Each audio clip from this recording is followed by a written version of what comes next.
Nigeria has done it again. The theater of the absurd has opened a fresh season, and this week's lead actor, none other than Professor Ishaq Oloyede, the registrar of JAMB, who did what most Nigerian officials reserve strictly for funerals and party primaries. He cried. Yes, tears, real ones, over errors in the 2025 UTME results affecting over 370,000 students. Let that marinate.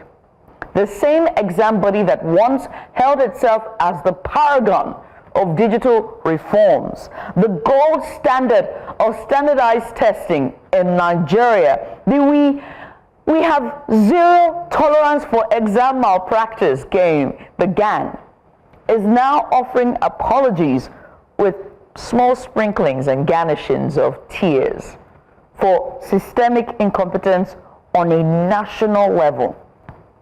Sir, with all due respect, we don't want your tears.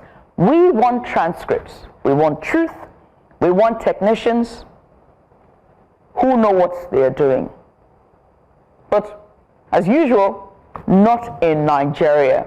Here we automate failure, we digitalize disgrace, we broadcast disgrace, and we synchronize stupidity. The sacred process of determining young people's lives and futures, the one that decides who becomes a doctor, a lawyer, a teacher, is now subject to errors. Sorry, not just errors, might I add, but massive future-altering, emotionally devastating errors, trauma-inducing errors. Students saw scores so low they began to question their reality. Even the nation began to question its future, only for JAMB to admit, oh, sorry, our bad. Your real score is actually 300, not 120. Small glitch. A glitch. So, the same kind of glitch that swallows budget allocations, if you ask me. The same that misplaces INEC results or makes sure that the BVAS doesn't work on a very important day and causes power grid to collapse as well. That's the same glitch, because that's what this is really about. A microcosm of Nigeria's elite dysfunction. The very institutions built to serve the people are now indistinguishable from the masses they were designed to clean up. The very mess they were designed to correct. So let's be clear. This is not about a single error. It's about the systemic decay in our governance, in our institutions, and in our standards. This is education, the supposed bedrock of any serious society. And what do we do with that bedrock? I'll answer. We pour confusion over it. We cover it with incompetence, and then we come on national television crying like it's a Nollywood audition. I don't know if they told that man that AMVC had passed. So, cry me a river, sir. But please don't flood the dreams of our 370,000 Nigerian children while you're at it. And what's worse, this happened under the so-called era of reform. If this is what reforms looks like, then I have to say one can only imagine what a full-blown regression feels like. But let me tell you what isn't funny. It's a brilliant child or a brilliant student all the way in the north whose parents have to scrape 215 naira and 1,000 naira and most likely sold some items from their homes to buy a JAMB form. It's a girl from Enugu who studied in the dim of the night only to be told she scored 120. Then 3 weeks later, they told her it's 280. The sheer psychological trauma, the loss of opportunity, the erosion of trust in the system, all dismissed with "I'm sorry" and a few emotional droplets. I pray, may Nigeria not happen to you. Because this is not accountability. This is a PR stunt wrapped in tragedy. Because in a functional society, heads would roll, investigations would be swift, a system this flawed would be temporarily shut down and rebuilt, not patched with excuses and institutional crocodile tears. So, dear Jam, first of all, let me commend and thank you for the confessions or your tears. But no thanks. We want competence, not crying. We want structure, not sympathy. And we want reforms, and not that sham that you gave us, or rehearsal. And until that becomes a standard, until our leaders cry out, and not just cry, but cry not just for their failures, but for over their resignations, we will continue to raise generations of students whose greatest lesson is this. In Nigeria, effort doesn't guarantee success. But government error, that's always on the curriculum. Anyway, good morning. And may your score never depend on a server in Abuja. Ishe. On that note, welcome to Breakfast Extra as always. And I am not alone. For the very first time on this show, you get to have two female hosts. Isn't that sublime? Ladies and gentlemen, please put your hands together as I welcome the one, the only, Dashin. There she is. Good morning, Judith. Good morning, ladies and gentlemen. It feels good to be here. It feels good to be doing this, with Judith. And just as she has actually said, we're going to bring the feminine fire on the show. All right, let's get started. I'm excited. Good morning. Welcome on to Breakfast Extra. Yes, indeed. So good morning and welcome to your weekend edition of Breakfast Extra. Roll the FX. Let's get started, ladies and gentlemen.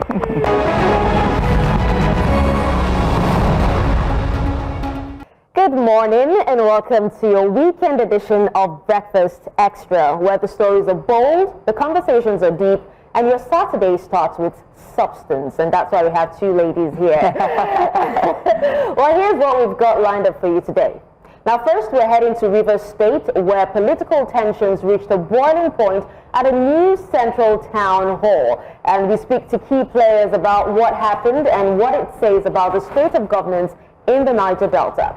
And then it's an extra special feature on a rising Pan-African business movement, Africa Targets Investments. And we hear from the leaders behind the new forum, connecting continental business ambassadors to unlock Africa's wealth. Now, we also take you inside the latest episode of Declassified, which aired yesterday. And in the heaven of corruption, the Nigerian civil service is put under the spotlight. We speak to the presenter and also the producer about what they uncovered. Later, we will be spotlighting a growing advocacy movement focused on the mental health of boys and young men. With rising concerns around emotional well-being, identity, and also mentorship. We will be speaking with mental health experts, a legal advocate, and a campus pastor about what raising confident young men in today's world really requires. A lot of people seem to focus on, girls than the boys, so we will be discussing that today. And finally, on Wellness Central, we're busting the myths behind sleep paralysis. That's quite strange. Strange, silent, midnight grip that's often misunderstood. Is it spiritual warfare or science that we haven't fully embraced? Well, we'll get to find out, about that during the course of the show. So grab your coffee and your notepad and maybe a friend, because today's show is full of hard truths and hopeful headlines. We're live, we're loaded, and we're just getting started. This is Breakfast Extra. Oh, yes, indeed. It's Breakfast Extra. Let's get started this morning, shall we? And we begin with the big report, with a sobering journey into the heart of Katsina State, where courage and crisis now work hand in hand. In a region once known for its quiet farming communities and bustling local markets, ordinary citizens, farmers, traders, and fathers as well, are transforming into unlikely soldiers. They call themselves vigilantes, but really they are just people fighting for survival. Faced with unrelenting banditry, these men now stand as the last line of defense for their families and villages, armed with homemade weapons and unshakable will. Take a look.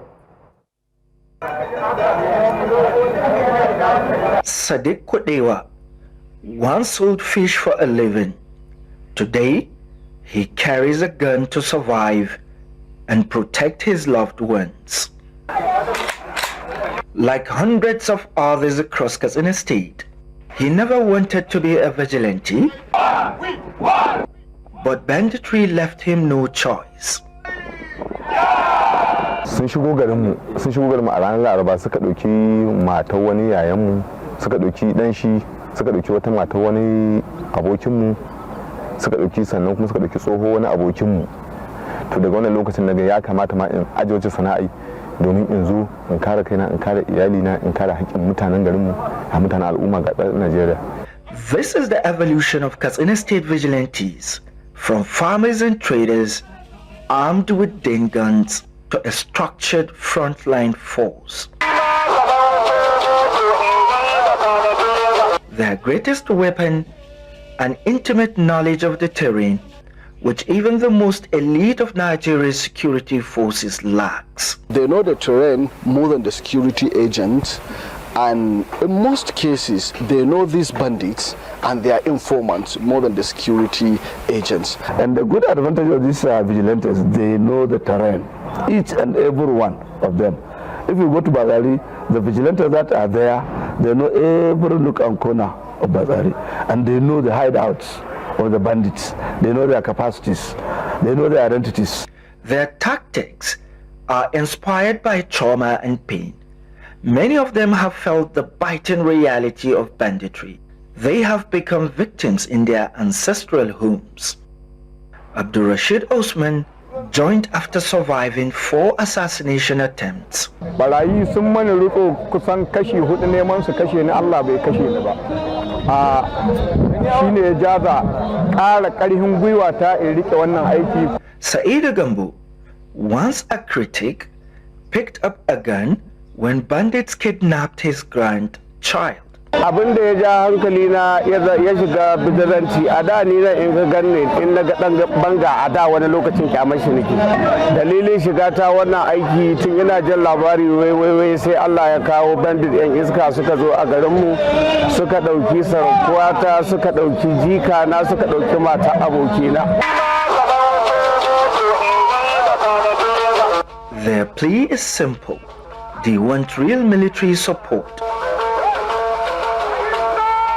Many of them are farmers, fathers, uncles, all failed by the system. Muna samun koma baya ga sojoji irin yadda duk ba a zato, saboda dabbobin nan na nan karkara ba na cikin dajin ba suna nan inda suke har yanzu, kuma mun san inda suke ba mu san inda suke ba. Babban abin da ke ba mu takaici yana ba mu mamaki, wata sa'a jirgi in ya zo sai ya zanto taimako ne ga su bandit ɗin. Idan zai jeho a nan kaya sai dibi wani hilin banza can ya jeho su ya tafiya su.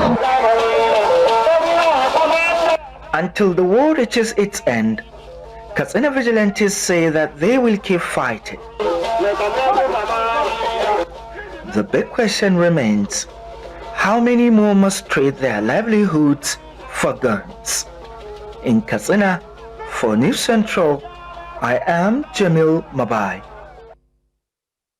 Oh, such a positive group of people. That was our reporter, Jamil Mabai. And he journeyed to these front lines to capture their stories, stories of survival, sacrifice, and the toll of an endless war.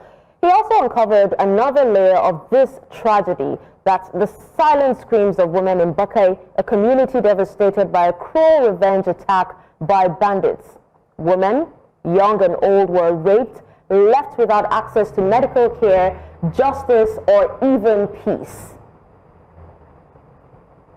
Unfortunately, we'll bring you that package as we cannot, we'll bring you that full report, but it's difficult to just wrap our heads around the scale of what's really happening in the Northeast. Well, we want to say thank you to Jamil for putting a spotlight on this and just going behind the scenes, and just his reports reminds us that behind every statistic is a human face. Absolutely. And a family and a plea for help. If the state cannot protect its people, then who will? And to do that, just give us a bit of insight on his reports.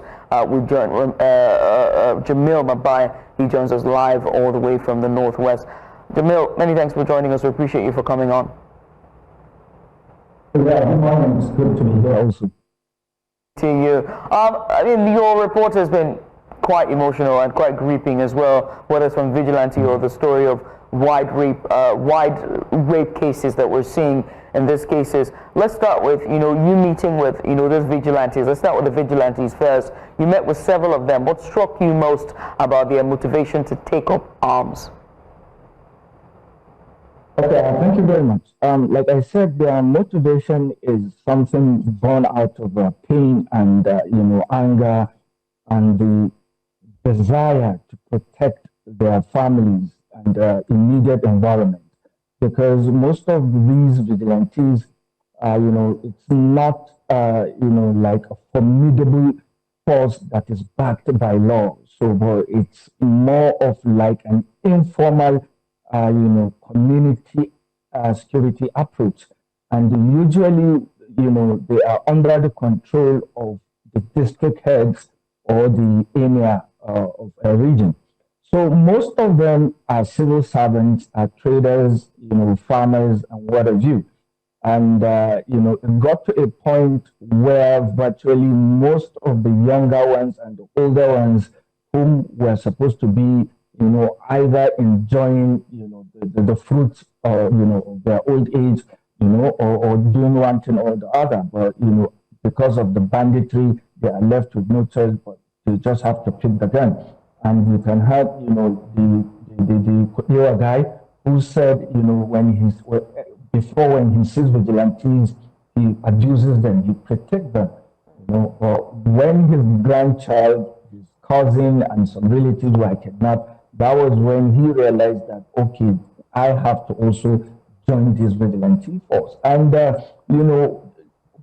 give you a context of what you're saying there, it was for the first time, the Katsina State government, allow vigilantes to come together and be camped, in a place called Dusama, under the guidance of a former lead, Assistant Commissioner of Police, who was also killed by bandits.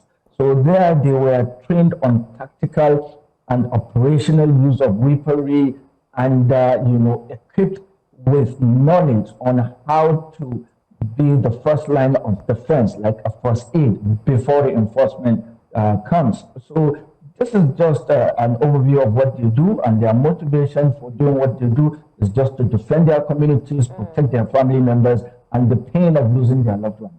Well, Jamil, it's quite disheartening what is happening in Katsina State. And you did say that, many of these men are farmers and civil servants. So they're not trained fighters. They're just regular people.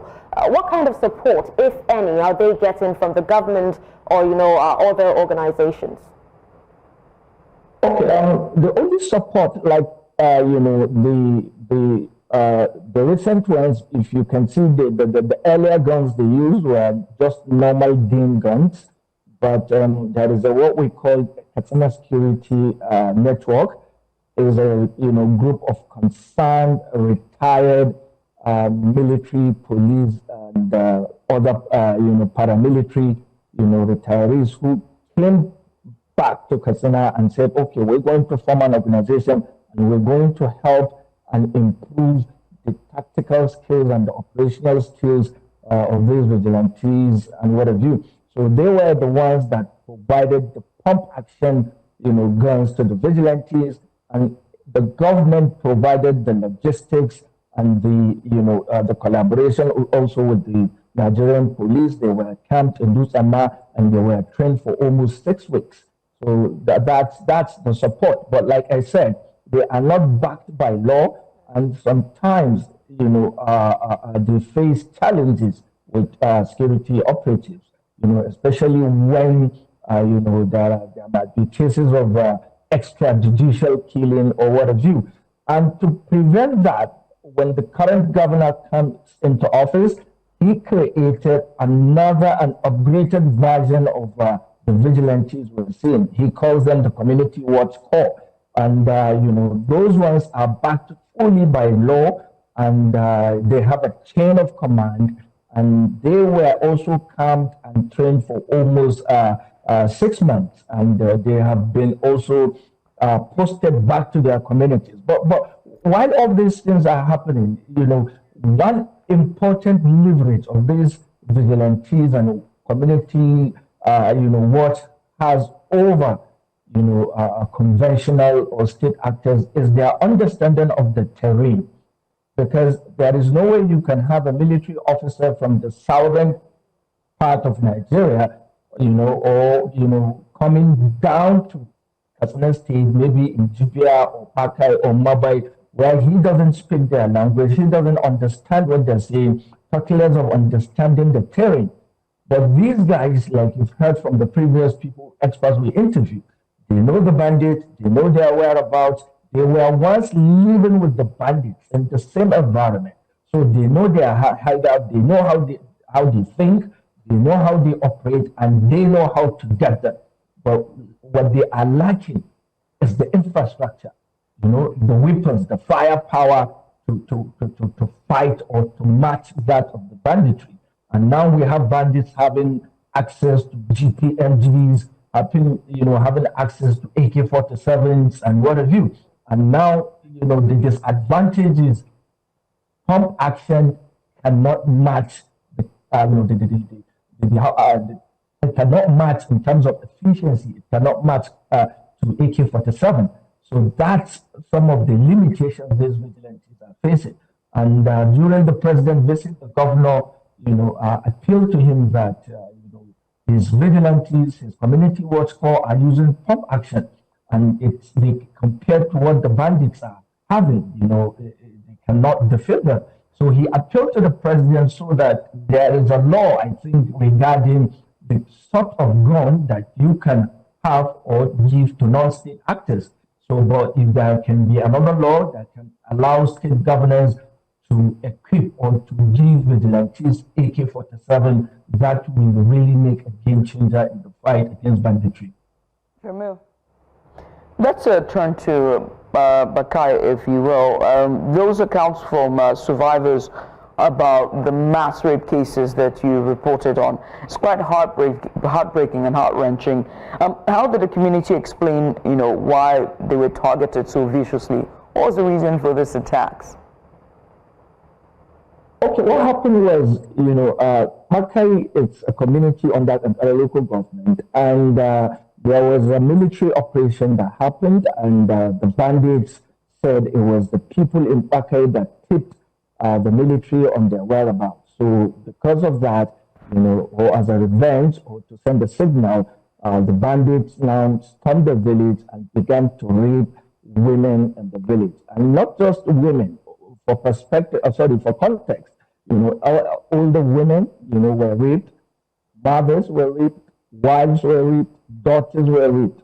You understand? And it was devastating, And the one ugly picture also is these bandits now prevented these women from having access to medical care. I could recall the other time I told during Jasiri of a particular woman who was raped by 7 bandits, and at first the parents were told, the girl in question is dead, but later they realized she passed out. And imagine getting raped by 7 bandits, and for over a month now, you have not had access, you are yet to have access to any medical care.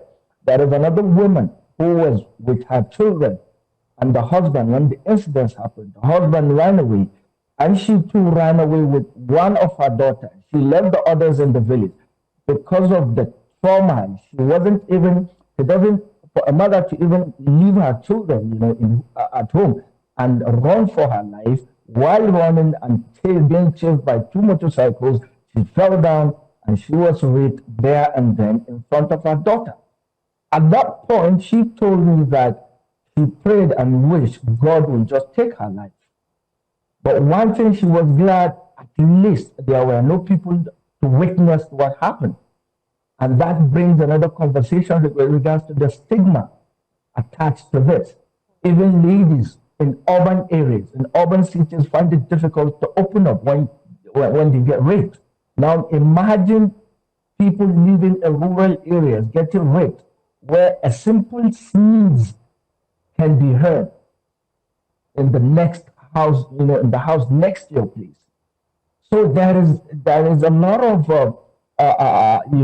things that come to light after this attack, like also the need for rural primary healthcare system or mobile healthcare, whatever, that can offer first aid treatment to these people. And one of the saddest agony also is that these parents who managed to escape cannot go back to their town to rescue their daughters, because before they go there is a checkpoints upon checkpoints of bandits. They need nothing less than 50,000 to 20 to 50,000 naira to bribe the bandits before they can allow them have access to Pakai, retrieve their daughters, take them to the hospital. That's even if they have the money, because by their reality, they are living now under double tragedy. At first, these people are displaced by bandits, and now another scarce that has happened, that they will live their entire life with this scar of being raped by a bandit. So this is the summary of what happened, and these are the challenges these people are facing in terms of how to go back to these communities and retrieve their daughters so they can go for medical checkups. And the unfortunate reality is the military operation that caused these incidents, at least what the military, could have done, or they ought to have done, was to give these people a backup, escort them to their villages, retrieve their daughters so they can take them to hospital. And given their normal reality, or given their, the reality of these people, even now, okay, retrieving their daughters is one thing, and having money to pay for their medical expenses when they take them to hospital is another thing. So this is just a summary of what happened, and you will be shocked. From the screen you can see, that rock where we stood and where the woman was pointing. That rock is where the bandits are, and that's to show you the proximity in terms of where mother is and where their daughters are. Probably at night they might hear their cries or what have you, because of its rural area. There isn't much activity going on. So this is what happened, and this is the current reality there. That some of these bandits run a quasi-government, where they collect taxes from the farmers, and you did say that it's not easy for them to escape because they have to, go through checkpoints upon checkpoints of that some of these bandits have actually mounted. It's quite sad, really. Now, just before we wrap up, you have been there, you've seen, what the people are going through, and you have like a first-hand idea of what went or what is going or what is wrong in that community. What exactly do you think the government should be doing at the moment, and what is the most important thing that you need, that I think the people need at the moment? Okay, first, what the government needs to do now is maybe this goes out to the federal government, because in terms of what the state governor can do, he has done enough. He created the community watch call, he empowered them with pump action done. Now, what the people need now is to empower these vigilante groups, train them, formalize them, give them better weaponry, give them AK-47. Let these people defend their communities, because they know the terrain, they know, how to get to these bandits, and you will see magic in no time. And again, talking about what the people, in terms of what the government can do to help them, is we need to have the government at local level also needs to step up, because when issues like this happened, these people don't know where to go. They don't know who to complain to. They don't know who to talk to. They don't know who to even, tell their story to. And W Central was there. So the government needs to provide a means, create an enabling environment where displaced families can live. I'm talking about shelter. And one of the greatest disadvantages of the problems is that in the entire Katsina, we don't have an IDP camp.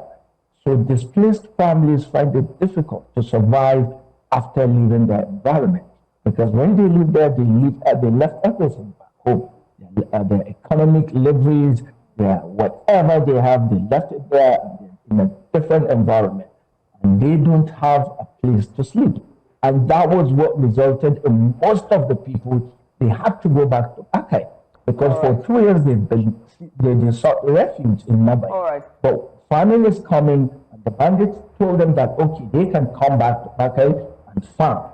So that was why they went back. But if the government can put the necessary infrastructure for IDPs, for displaced families, I think this will go a long way in preventing atrocities like this. Jamil, the most important thing is we have to empower our you've made a very solid case for this woman, and I think that we'll continue to sound the alarm here at News Central, and well done on all your hard work you've done so far when it comes to highlighting and giving a platform for these voices and the marginalized group and those who are in the danger zones and those high-risk regions. But here's where we have to draw the curtains for this discussion. I want to say thank you, Jamil, for joining us this morning and all the hard work you've been doing with your reporting and just going behind the scenes. Jamil Mabai, he's our correspondent live, joining us live from Katsina State. Let's go on a short break, shall we? When we return, we head to River State as News Central brings you the Town Hall meeting series, this time on the emergency role in River State. But first, the break. Stay with us.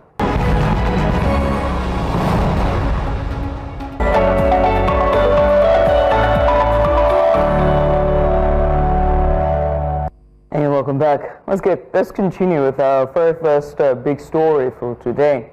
Tensions, walkouts, and open accusations this week. The political temperature in River State hit boiling point.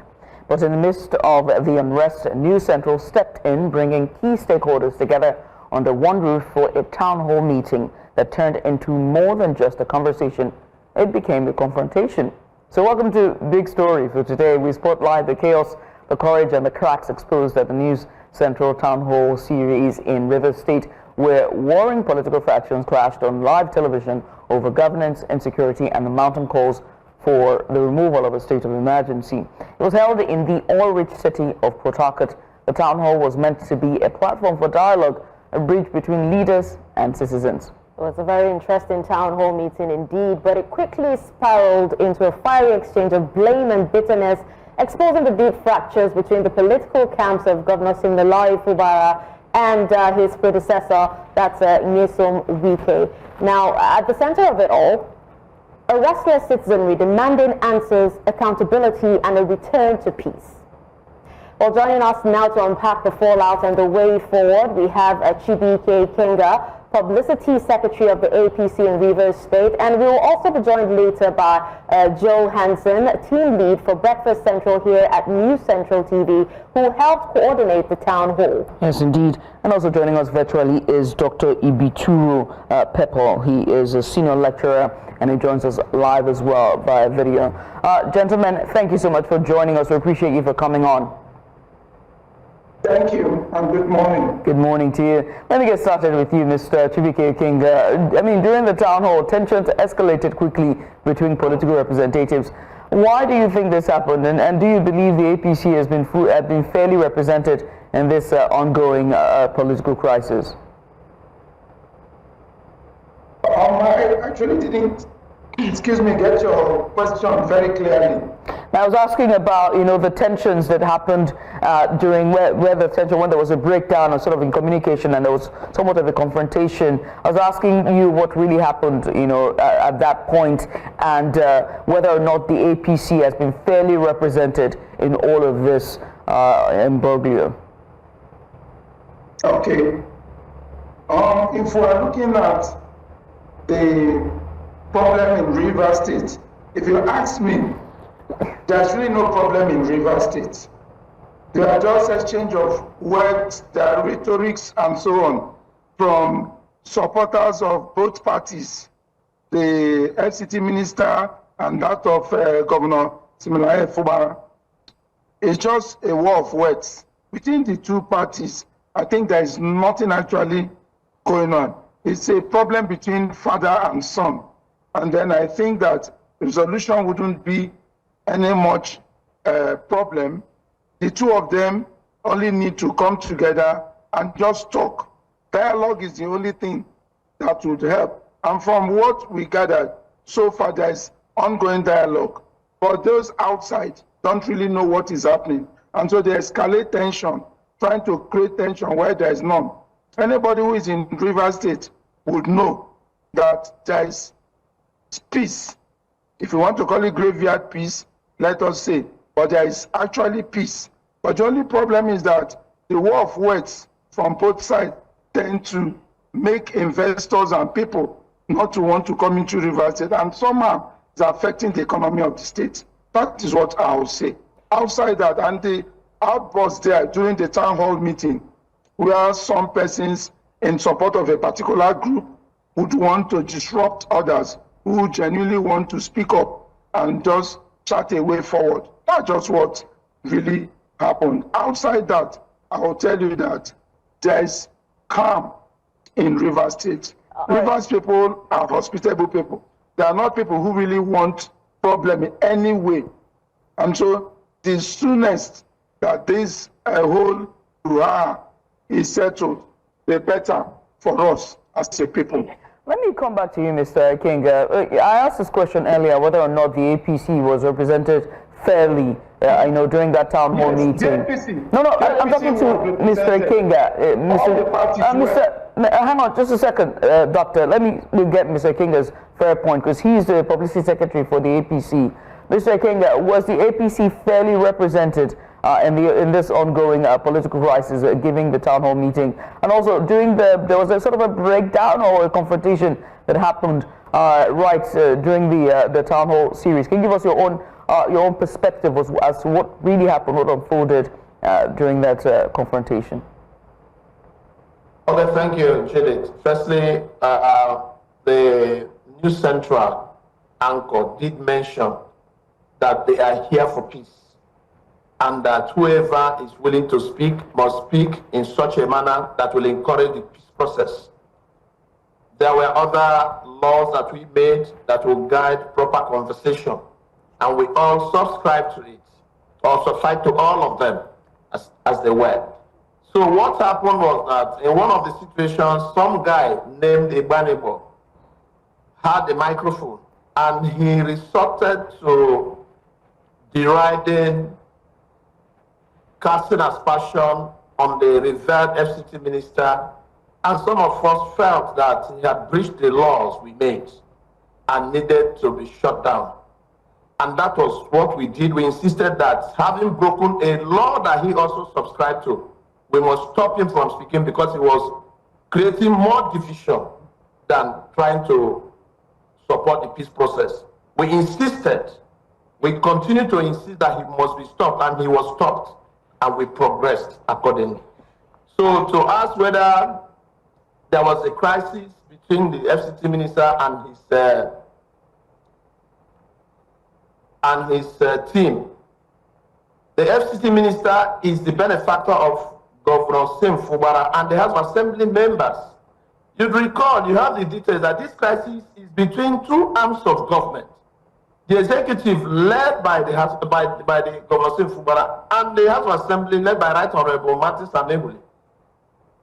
Independent or interdependent arms of government could no longer agree to work together because of certain anomalies that took over Rivers State government.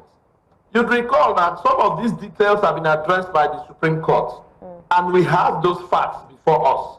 So to say that this problem is between former Governor Wike and the FCT minister and versus the Governor of Rivers State is not totally correct.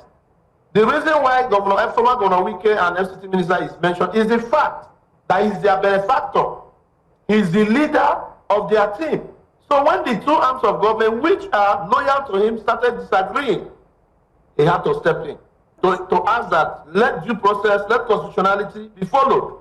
And those who didn't feel that he was doing the right thing by insisting that you must obey, the governor particularly must obey his oath of office and oath of allegiance and the prescriptions of the Constitution. And also insisted that the House of Assembly must do their job according to laid down procedures and then according to the constitutional provision, the order of the House, and then the constitutional provision. So some of those who had asked to join with him felt that they didn't want him to succeed because they had already achieved the fact that he's the only governor in Rivers State since 1967 to have enthroned a successor. He mentored Governor Fubara. He mentored all the House Assembly members, National Assembly members, and then all of them are working cooperatively with him until the crisis came in. So these are some of the things. Some of those who do not like his face or do not like the successes he has recorded, are even former governors. Because of that, they went to join the governor to ask him, Governor Fubara, no, you must show that you are the governor. You must show that you are in charge. You must be your own man and all that. These are some of the issues, that led to some of those partisan elders going to court to even go against a presidential proclamation for peace by the president. And even the decision of the Supreme Court. They continue to disobey, to think that we're in a banana republic. And that's what led us to where we are. By the way, APC was not fairly represented, I mean. If you watch, I was the only person who came from the APC. But I believe that our presence there made the difference. And then the invitation, I was there, I'm a Rivers man, the invitation is very asymmetrical. Very, very completely asymmetrical. You find out that those who are even supporters of the House of Assembly, who belong to the team of the House of Assembly members, you find out that they are even almost like 5 or 6 only. You can see us standing there. The rest people came from the other side. So that's to tell you that there was no equitable representation. However, it was a good thing we have started. Subsequently, I'm sure that New Central will take corrections and do the needful. Thank you. Absolutely. Thank you for that. Now, let's come back to you, Dr. Pepple. Earlier, you did say that, there's peace in Rivers State, but there were claims about breakdown of governance and also rising insecurity. So does that mean that you are in support of the idea of the state of emergency being declared in Rivers State? And if not, what is the alternative solution? Dr. Pepple. All right. Sincerely, my friend there talking were all at the town hall meeting. And I want to say that they were almost raising chaos, causing chaos there. The picture there says it all. I tried intervening and telling them, allow people talk. We were there for a talk, and we're there not just a talk, to prefer solution. And solutions was what led us to go to that town hall meeting. The guy there is sympathetic to the FCT minister being a benefactor. He has benefited very well from it, so they were showing it out. I went there as an ordinary Rivers man. I didn't go there in the guise of any party or any person. I'm from the Bani Kingdom, where the governor, Simlai Fubara, comes from. But I didn't go there in support. I think that what we should be looking at is how to bring about peace. The man we're talking about talked about peace, peace, peace, peace. And so why can't we also preach peace? Now, the insecurity they are saying, there is no insecurity in Rivers State. As far as I'm concerned, Rivers State is peaceful and remains peaceful. And so those people who are fanning the embers of war are the people trying to create a scenario as if there is problem or chaos. The sole administrator said it when he arrived that he has not seen any problem. And that's why even the man moves around and is cruising, because there is no problem. The problem is just between two persons, I must say, and perhaps the third party, the House of Assembly. The earlier the settlements are made, the better for everyone. But if you want to say insecurity in Rivers State, no, I disagree with it. And I must tell you that nothing like insecurity in Rivers State. Rivers State is peaceful and calm. That's the true position. We're being informed now that Johansson, News Central's Johansson, team lead for Breakfast Central, joins us live now. Joe, a very good morning to you, and thank you so much for coming on. And well done on all your hard work you've done so far in Port Harcourt. I mean, I do have to ask, you were in the heart of it, right in the middle of it, and when you were right there when News Central decided to go out to do this, and you witnessed all that unfolded at that town hall meeting. Do you think that, from your own point of view, the level of drama that unfolded, was that expected, or did it come to you as a surprise as well, seeing that? I mean, and then what was the original goal for New Central you're setting out for this town hall meeting? Well, thanks so much for having me, and thank you to the distinguished guests in the studio, of which we all met at the event. I think, first of all, it's a laudable thing, and every single person who attended the event would agree that New Central took it to the next level, bringing all major stakeholders involved in the current River State. Many have said it's not a crisis, but we would call it a crisis because if we follow through, I mean, the legal practitioner is equally here. I'm talking about Mr. Ikenga. If you follow through Nigeria's constitution, which is section 305, of course, subsection 1 to 5, and so on, Mr. Ikenga would agree with me that we can call it a crisis, especially with the reason why the president had called for a state of emergency. Because if it wasn't any crisis, then there wouldn't have been any form or state of emergency. But back again, let me go back to what we did there. I think we did a noble thing, which is we did have family members who had issues, and it led to the suspension of a democratically elected governor by the name Governor Fubara, which in turn, of course, would lead to people taking sides. You had people who said he shouldn't have been suspended. You had people who said he should have been suspended. And the president, whether we like it or not, had to take a decision. We do recall that the first decision was taken where he had invited both parties. We had agreements were to be signed on paper, which of course we did get access to that document. But then again, we also heard that it wasn't followed from the camp of the FCT minister. And also we had a whole lot. So what New Central did was bring all stakeholders together. Let's have this conversation. Let's talk about it. Let's see how we can, move forward, find a lasting solution. And that's exactly what was done at the town hall. The town hall series has always been one of the best things to ever happen to any part of the country, state, government, you name it, and that's exactly what we did. Judith, to answer your question, finally, you did ask what I also saw then, what took place. Well, I can say that the two gentlemen have mentioned it already in the course of this conversation. The problem is one that can be solved if both parties or all parties involved decide to sheath their swords and decide to sit down on a round table and have an agreement. There must be a case of you win some and you lose some. But what we've seen in the course of this entire process, it seems like there's a push for I must win it all. And that's where the issue lies. So if it's a case of win some, lose some, then we're certain that, of course, they'll be able to broker peace. I mean, the speakers were fantastic. The town hall series gave people the opportunity to bear their mind. And for one thing I really enjoyed was the fact that people were able to open up their hearts and speak, regardless of whoever was there, whoever sought is God. But they were able to say, this is how I feel. And I think that's very important that took place, because people need to express how they feel so that the warring factions will understand that, okay, fine, this is how I also feel, and then they can meet halfway. And that's exactly what happened at the town hall. It was an opportunity and a very good one. And I think every single person would definitely take something away from that and learn from that as well. I mean, with all the tensions boiling over, and as you rightfully put, that all sides had to say all that they needed to say and thrash it out right there. What's the takeaway from that? Do you see some sort of a resolution coming from both ends where they're straightening things out, moving forward? It's going to be a straight road, not narrow, but straight road from there? Or do you see the political discourse expanding this just outside of that hall?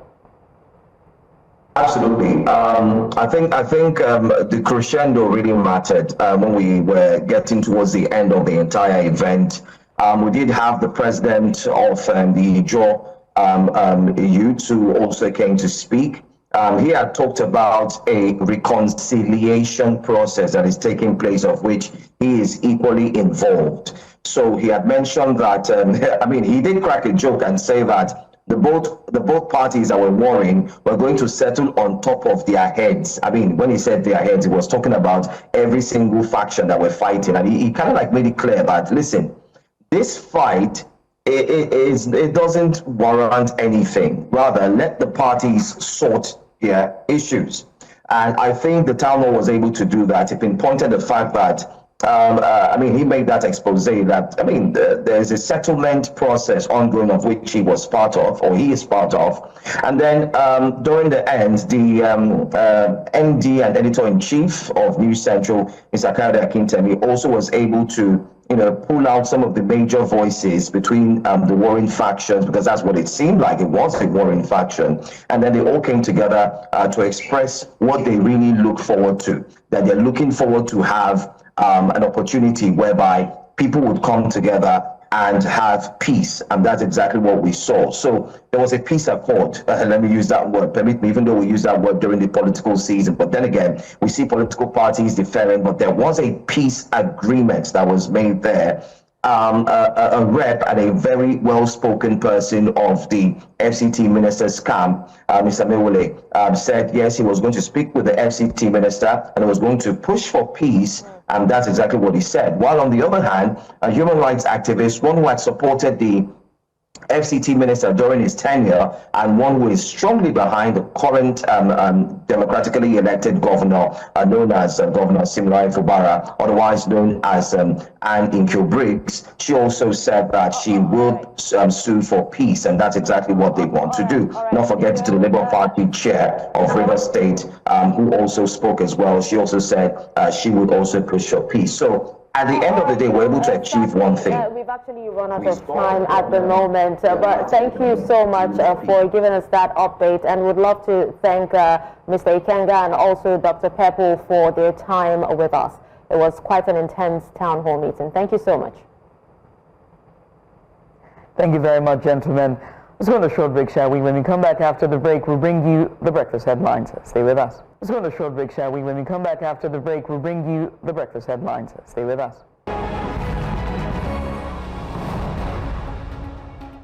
And we bring you breakfast headlines here on News Central Television. I am Judith TV. We'll begin with security matters. No fewer than 10 persons have been killed and several cows rustled in renewed violence in Rio local government area of Plateau State. The recent escalation of violence in Rio stems from farm destructions, cattle rustling, and attacks on livestock carried out by suspected individuals from both Fulani and Birom communities. According to a statement from Operation Safe Haven, the recent insecurity in the Kasu area began on Monday, May 12th, when suspected youths slaughtered and rustled cattle that had encroached on their farms in Dayan village in Riyom local government area. In retaliation, suspected Fulani herdsmen or Fulani herders attacked Danchindu village on the evening of May 13th, killing 4 people before fleeing ahead of security operatives' arrival. And off to South, where Delta State Police Command has rescued a 5-month-old baby boy who was abducted 2 months earlier after his mother was drugged during a journey from Koko to Warri. The State Commissioner of Police, Olufemi Abaniwoda, disclosed this at a press briefing in Asaba on the command's recent achievements. News Central's correspondent, Austin Azu, completes the report. In the last few weeks, Delta State residents have complained about the increasing security challenges, particularly kidnapping and armed robbery, which likely questioned the ability of the security services in the state. Here, the Delta State Police Commissioner gives an update on the command's stride in tackling crime. The command is tackling the menace of kidnapping with all available resources to ensure that we arrest and prosecute these hoodlums disturbing the peace in Delta. The CP also provided details on the recovery of a 2-month boy who was stolen from its parents. The mother was drugged and the child trafficked. And about 2 months after the child was taken, we were able to recover the child and return the child back to its parents. The child is safe, but again, this madam seems to be somebody who buys and sells children. The parents of the child narrate their ordeal. On one Tuesday market day, she went to the market and she joined the woman, and the woman told her that she stay at Wari. She has pregnant and she have children, but her husband have already late. So she one person that stay at Koko that will be helping her to buy some goods. She will send motor from Wari to come pack the goods from there to Wari. From there, my wife bring her come home. She can't explain the thing to me. She was explaining the thing and was crying. So I can't say, okay, no problem. As far as she get money to do her own business, I will help her ask how much they sell some things, Gary, and also all those kind of things. From there, she they call us, come our place, build relationship with us. For one day, on the 16th of February, my wife went with her to know her place when she stay for Wari. From there, she drops my wife from there and take the baby away. Now when I give picking breast, you say me I to the give picking breast, my give picking water, and I can ask her, she be I give picking water and some more and not be now I'm not gonna give picking water now, and breast I'll give picking. She said no be sorry they do with small children, we not sabi anything. My give her the picking, me she show me how they do. But I can't give her the picking, say me she give the picking water, now the water she give the picking. But where I sit down put, now they sleep can't carry me. Why the CP disclosed that the suspects arrested for various crimes will have their day in court, he urged residents of the states to remain vigilant and report suspicious behavior promptly. In Asaba for News Central, Austin Azu. And out to Borno State, where 3 persons have been confirmed dead and several others injured following a stampede during a humanitarian cash disbursement exercise organized by the International Committee of the Red Cross ICRC and UNICEF in Bama, Borno State.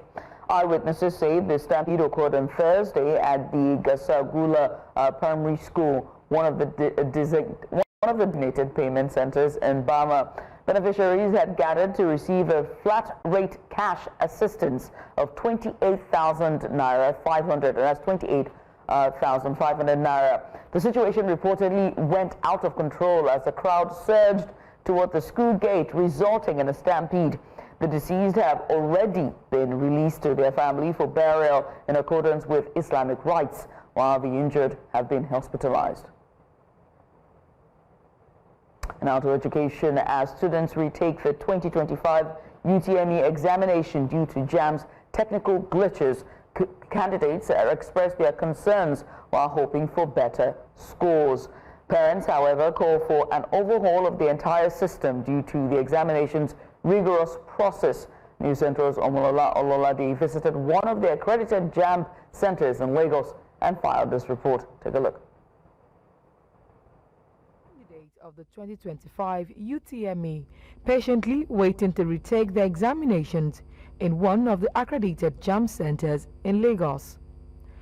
While some students who were waiting to sit for the examination at the scheduled time, others who sat for the exam earlier in the day commended JAM for improving on the technical glitches as they hope for a better score this time. This one was okay, there was no glitch. At least on the last one my questions were not complete. And this one, my questions are complete. They're free and were easy. I think the exam also was easier. It was made much better and according to everyone's liking. And I think I read the exam out of a 5-star 4.5. Because previously when I saw my score, I was like, no, this is not my score, this is not my score. But now I know I will make it up to 200 and some 200 and above. Or probably 300 also. So when I received my results a few days back, I realized that my scores were not what I felt was going to be.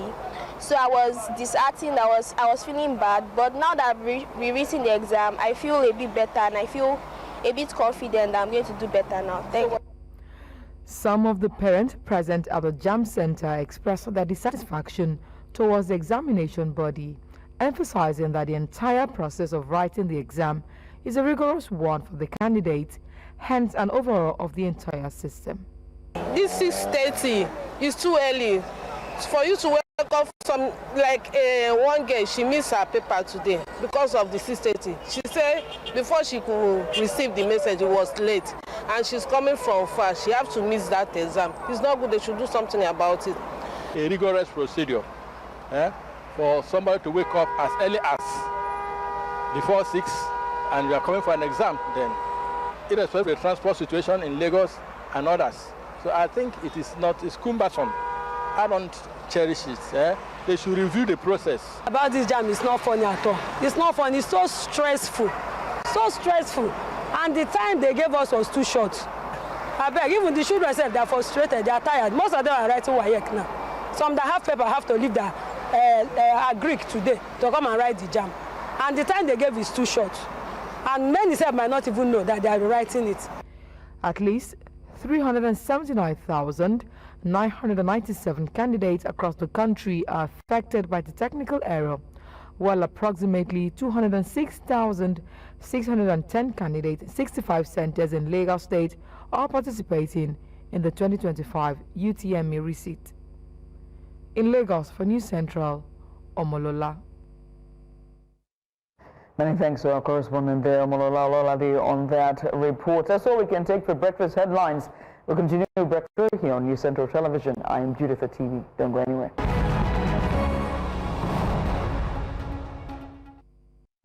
Welcome back to Breakfast Extra. Now, let's shine a spotlight on people, platforms, and possibilities shaping Africa's next big leap.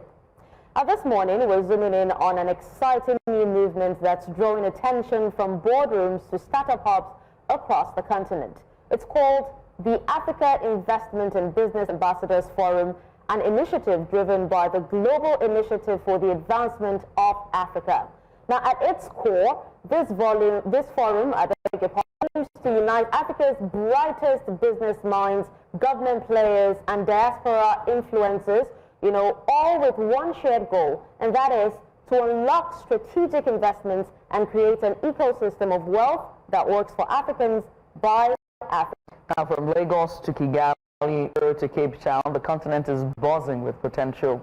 But how do we channel that energy into long-term impact? Joining us now to break it all down are two people at the heart of this initiative. We have Dr. Uche Odims. He's the co-founder and president and joins us live in the studio. And also joining us via video all the way from Abuja is Dr. David Egro. He is the co-founder and he's one of the co-founders as well as managing director of the Global Initiative for the Advancement of Africa.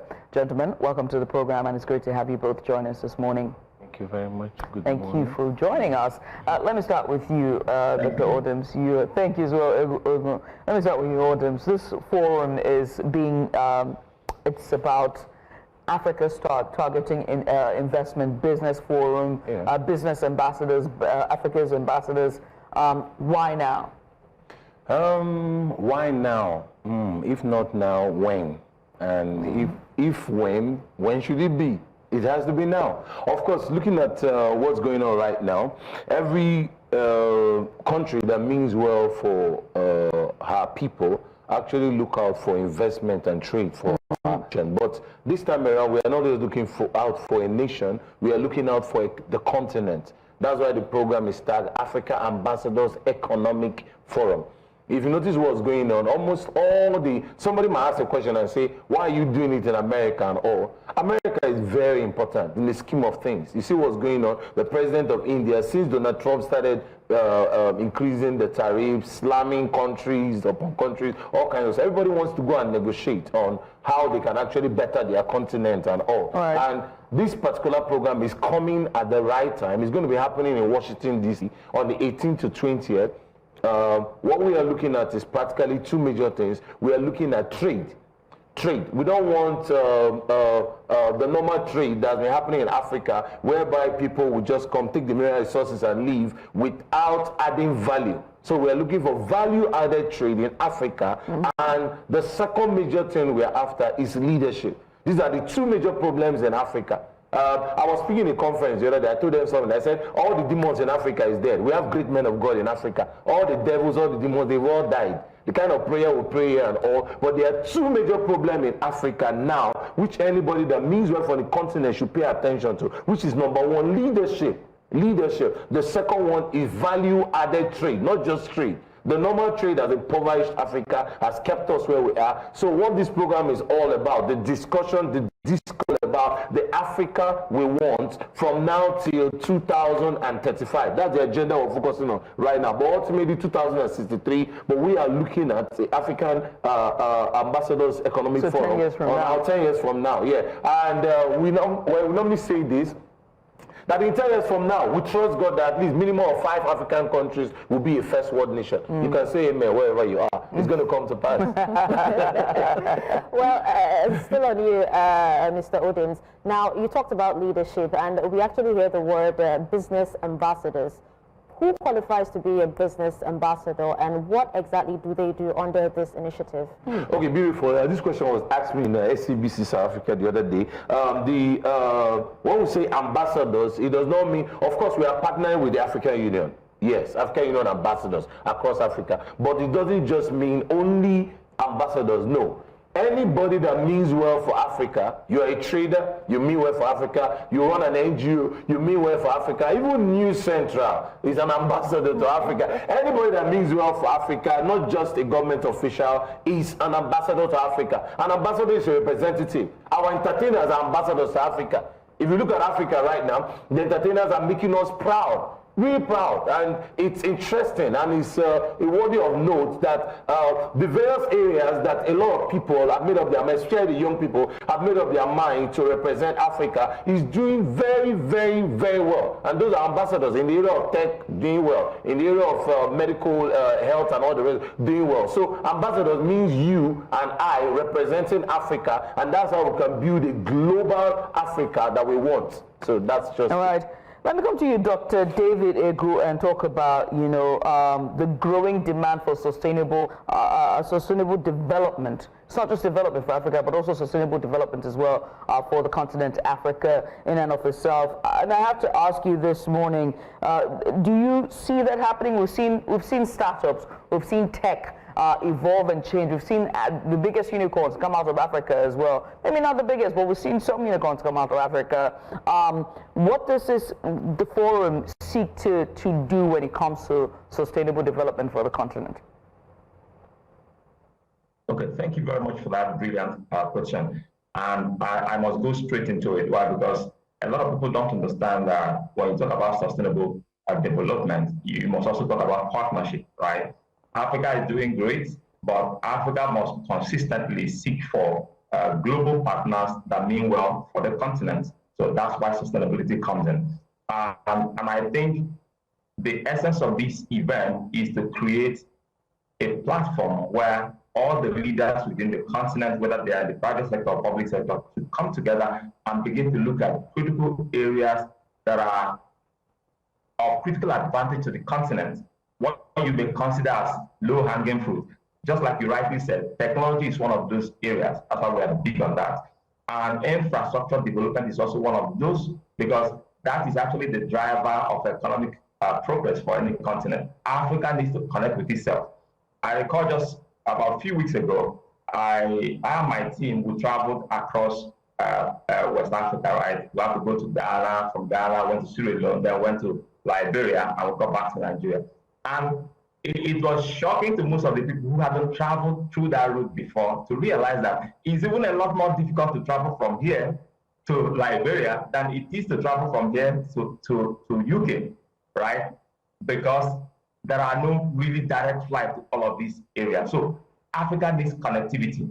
That's why we are big on ensuring that there is a whole panel committed to infrastructure development, because I believe that is one of the greatest driver of sustainable economic progress for the continent. And that's why we're doing that. We are bringing investors from all over the world. We are bringing leaders from all over Africa. We are bringing private sector leaders.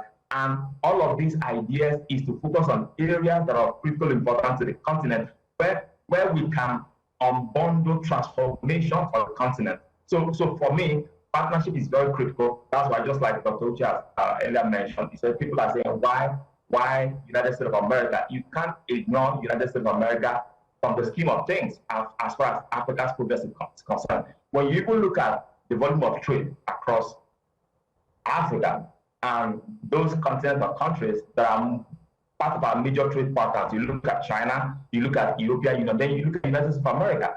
And among the three, United States of America still till today has the greatest influence on the continent, right? So you can't ignore such market. And most importantly, the United States has also got a very vibrant, very powerful, very informed, very successful African diaspora. You can't ignore that. In fact, as a matter of fact, just like I always say, if we are able to harness the talent and the financial capacity of African diaspora, we will not need any one dime of aid from any part of the world to actually be able to build a continent. So this event is a confidence building platform. We need to be able to reach out to our brothers and sisters who are in diaspora and tell them why it is very important to develop the continent. Because if they don't commit to developing the continent, joining hands with the continent, nobody will do that.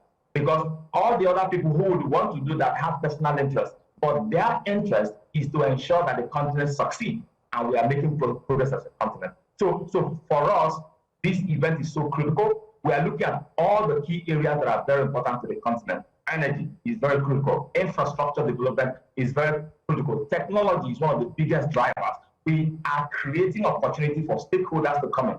That's why what we are currently doing, in fact, as a matter of fact, we've had conversations with the likes of the office of the mayor of New York. And part of the conversation around that office is to create exchange programs, especially for young people, right?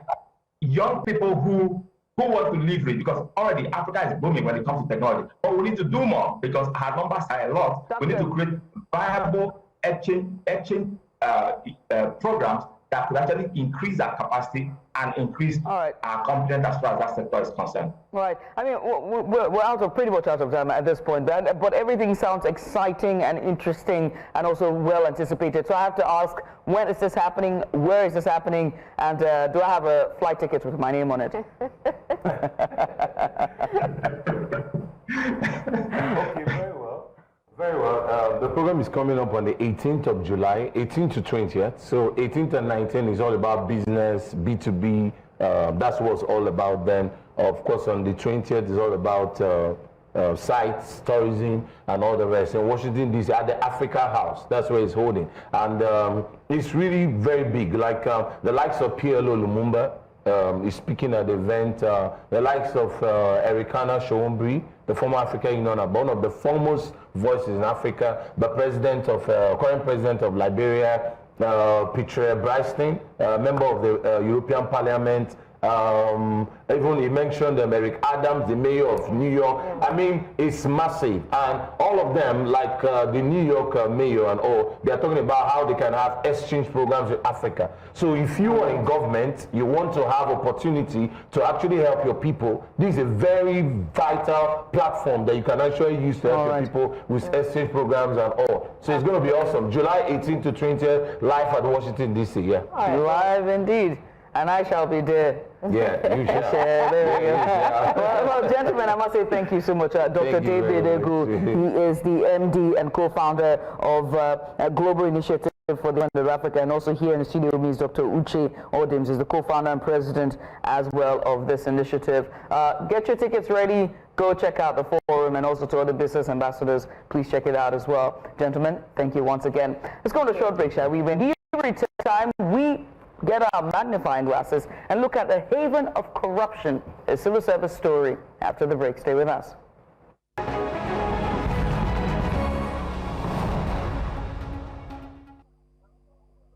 And welcome back. You're watching News Central, and this is Breakfast Extra. My name is Judith TV.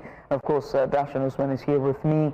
Now, we want to switch gears because we understand that giving the glitches, the technical glitches with the JAMB examination, that's the UTME, and following all the outcry for a reseat, about 370,000 candidates, 79 candidates, I beg your pardon, will be resitting their examinations due to those technical glitches.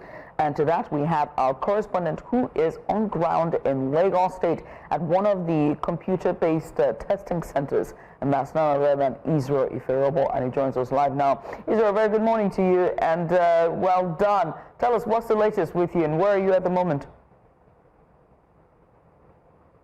Good morning, Judith. It's a lovely day here out here in the city of Lagos. We are at a CBT center in Abule Egba area of the state, and When we got here, the emotions were not so high, but one thing that was clear is this: the people here today are ready to go ahead and make amends for whatever error that was that they complained about from JAMB. The students are right in there right now taking their exams. There are about lots of batches that will be going in. The first batch already finished their exams, so the second batch just started. And for some people that we spoke to here today when we got here, they made us understand that the process has been seamless so far today.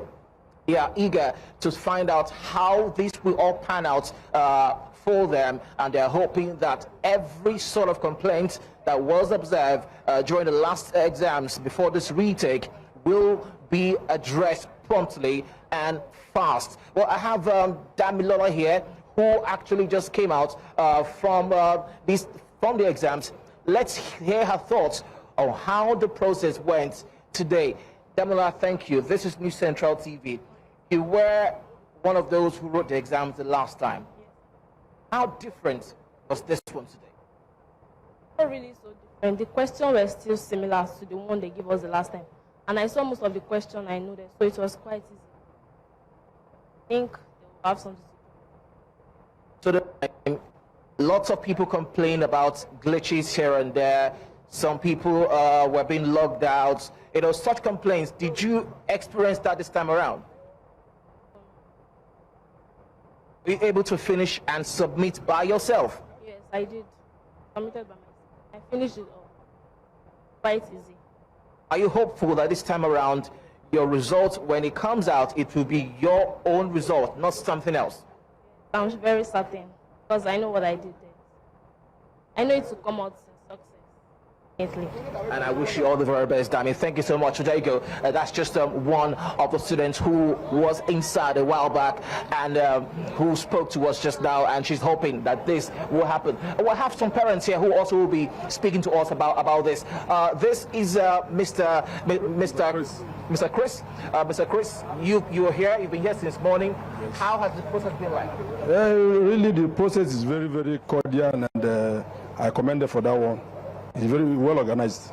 It's well organized. Do you have any complaints so far that you've been here? Really, since morning I came here, I think I don't have any complaint, because when they told us 6:30, immediately we reached at 6:30 dot. They start checking the in, doing their normal process. So I think they are trying. It's not that this that happened just like a question of the way God wants it. Do you still have faith in JAMB? Yes, really. If in as much they can correct themselves, too wrong cannot be right, because something happened and the people quickly give some complaint up and down, and they immediately chase correction. I think is well commendable. Thank you so much, Mr. Chris. So stay with me now. There is someone else here who has got a son in there as well. Her name is Mrs. Simano. Mrs. Simano, you have a candidate in there, right? Tell us about him. Yes, he's my wife Manuel. He just finished now and he told me it was okay. And I'm so actually impressed with the setup so far, because they started on like the last one we did. They started on time, and I think they are quite organized. The center, yes, they are quite organized.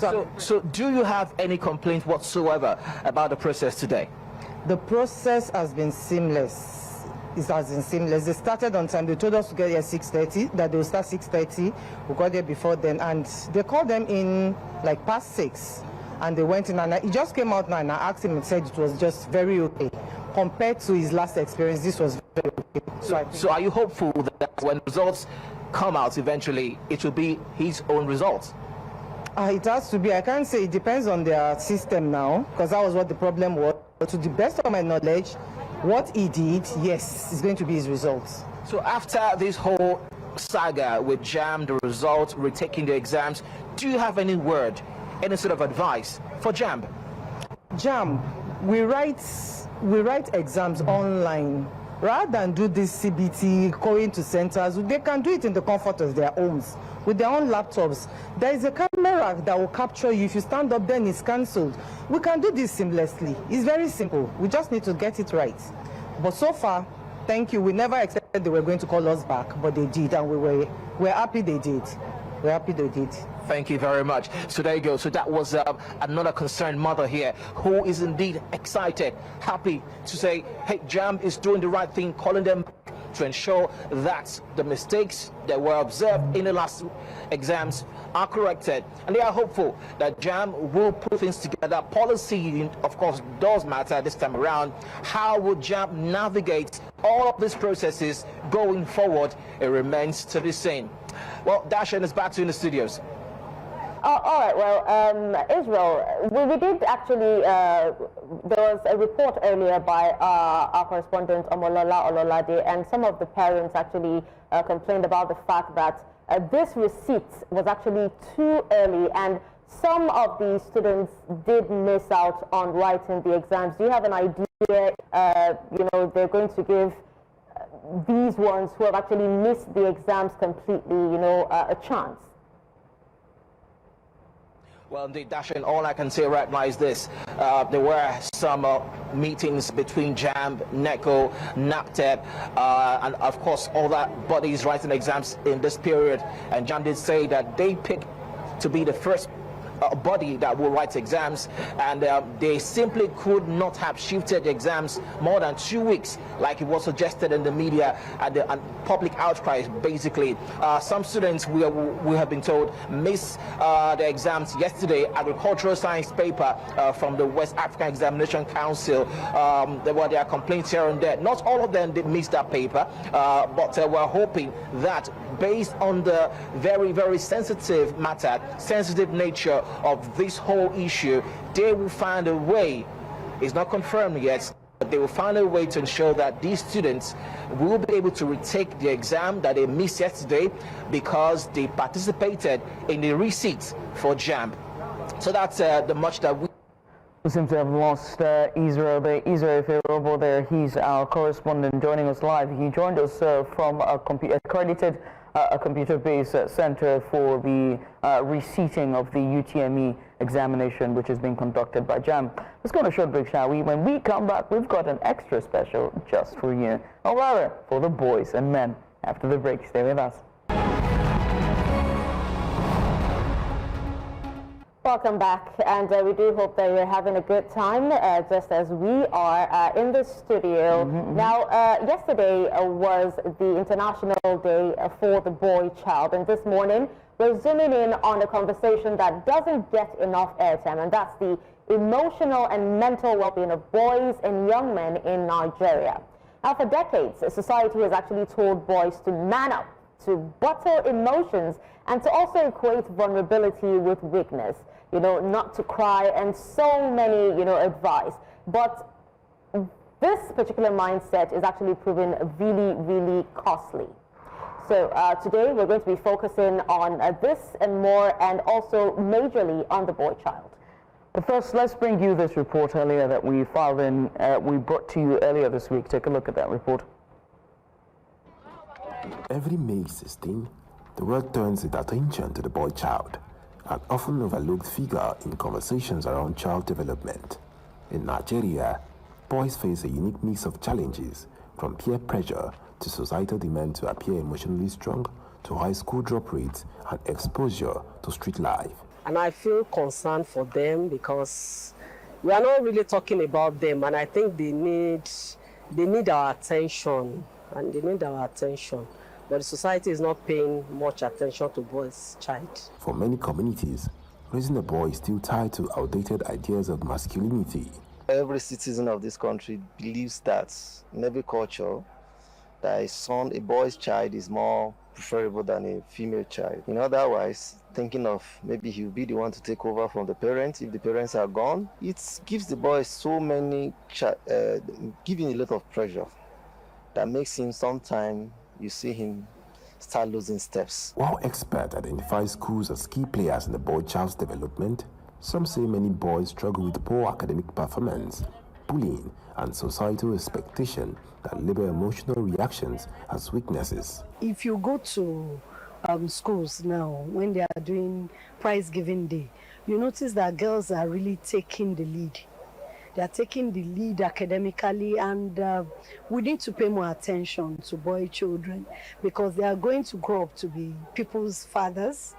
And those girls that are doing very well in the society, the boys are still coming to be their husbands. As the Federal Ministry of Youth Development in Abuja commemorated the day, stakeholders at the ministry say it is time for deliberate investment in the well-being of the boy child. They say programs that promote emotional intelligence, mental health support, mentorship, and responsible fatherhood training are needed for their development. We believe that every boy child deserved to have a quality mentorship regardless of their backgrounds and economic status.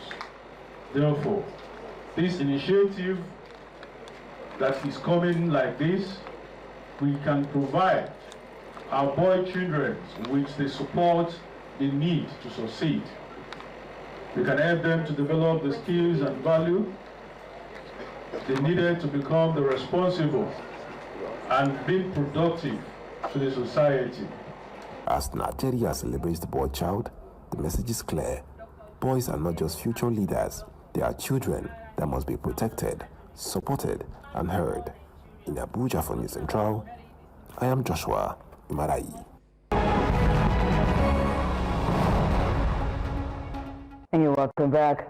Now, earlier we showed you a report that was filed in by our correspondent who's live from Abuja, and that's Joshua Imarai. And it was all about calls for better advocacy and social justice campaigns and mental health as well, for mental health when it comes to the boy child, and also for men as well.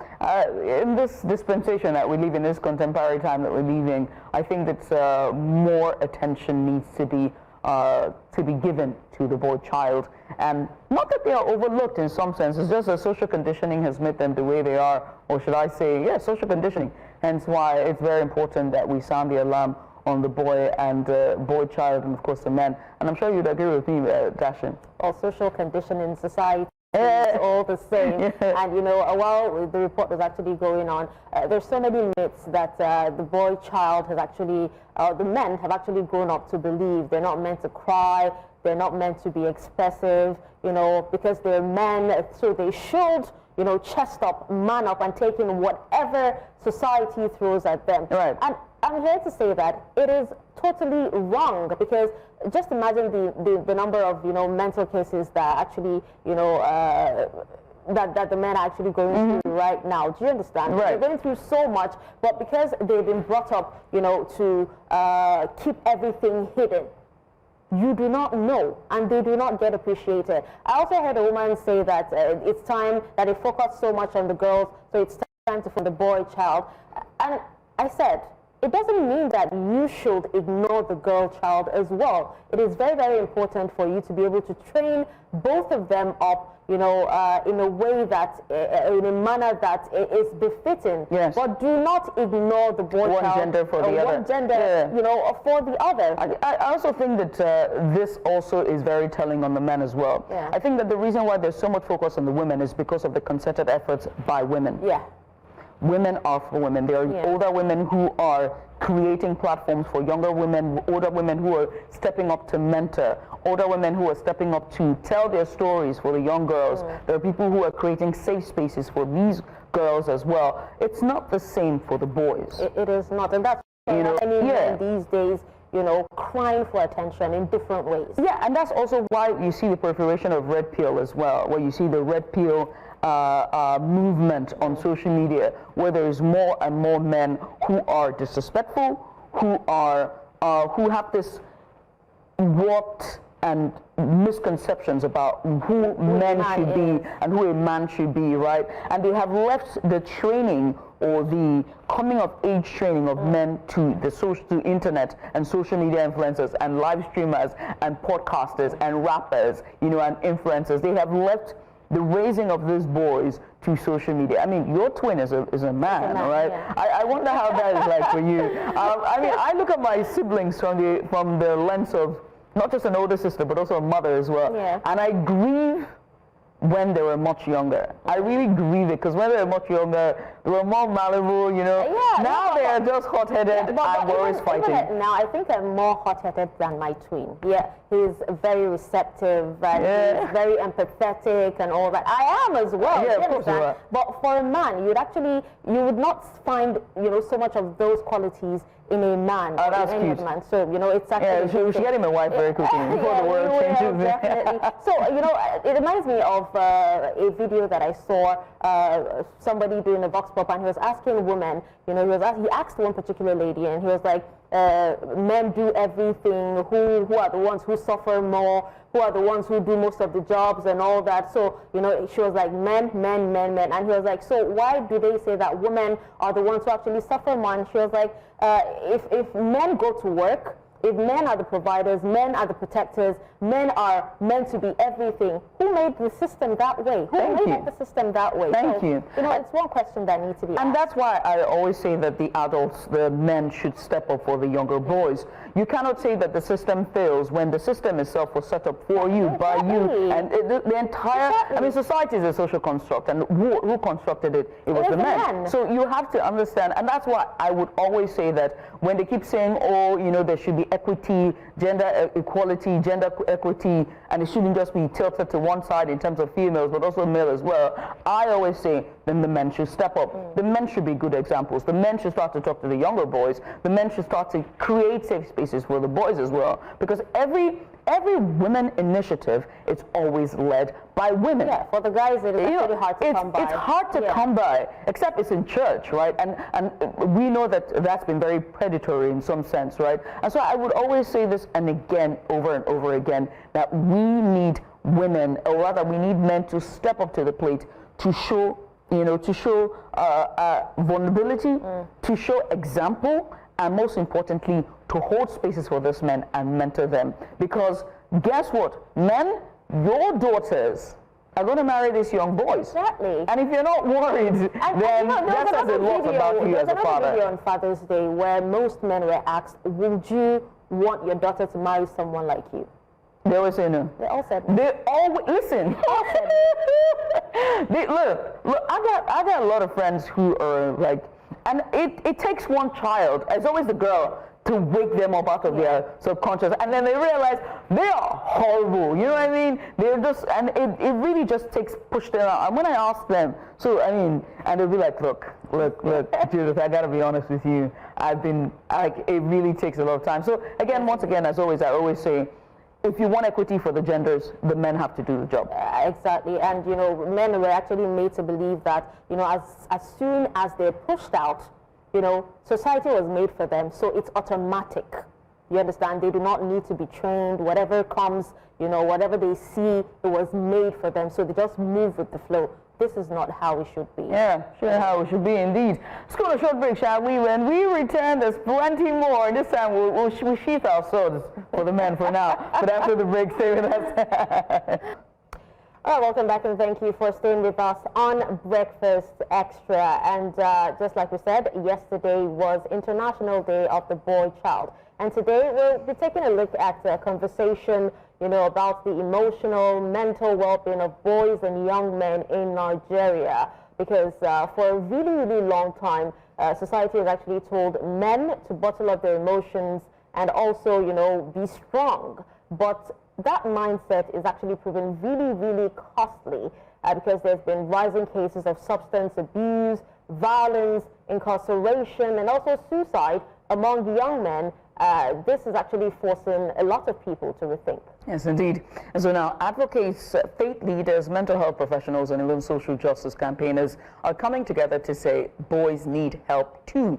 And not just when things go wrong, but but from the very beginning as well. So we're asking, how can we raise more emotionally, I was going to say international boys, more emotionally intelligent, confident, and resilient young men? More emphasis on emotional intelligence before they fall through the cracks as well. So to help us unpack this, I'm joined by three powerful voices during this course of this conversation. Joining us today is Joke Aladesanmi. She's Executive Director for the Center of Legal Support and Inmate Rehabilitation. Also joining us is Dr. Bojubola Abiri, consultant psychiatrist, and also associate lecturer of LASUTH, and also a friend of the house as well. She joins us here on the program. And also with to my right-hand side is Tunde McEwen. He is the Everett, I beg your pardon. He is a campus pastor at the Confident Nation.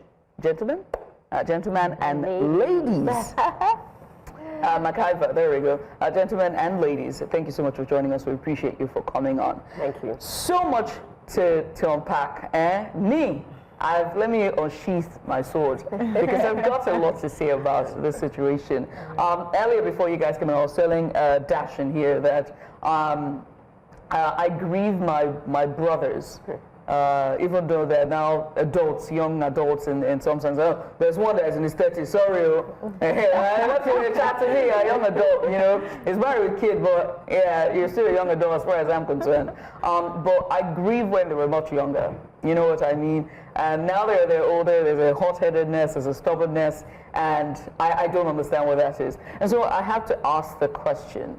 And I don't know if I should start with ladies first. So let me start with all the way down to that row there and talk about why are men not doing enough when it comes to the boy child?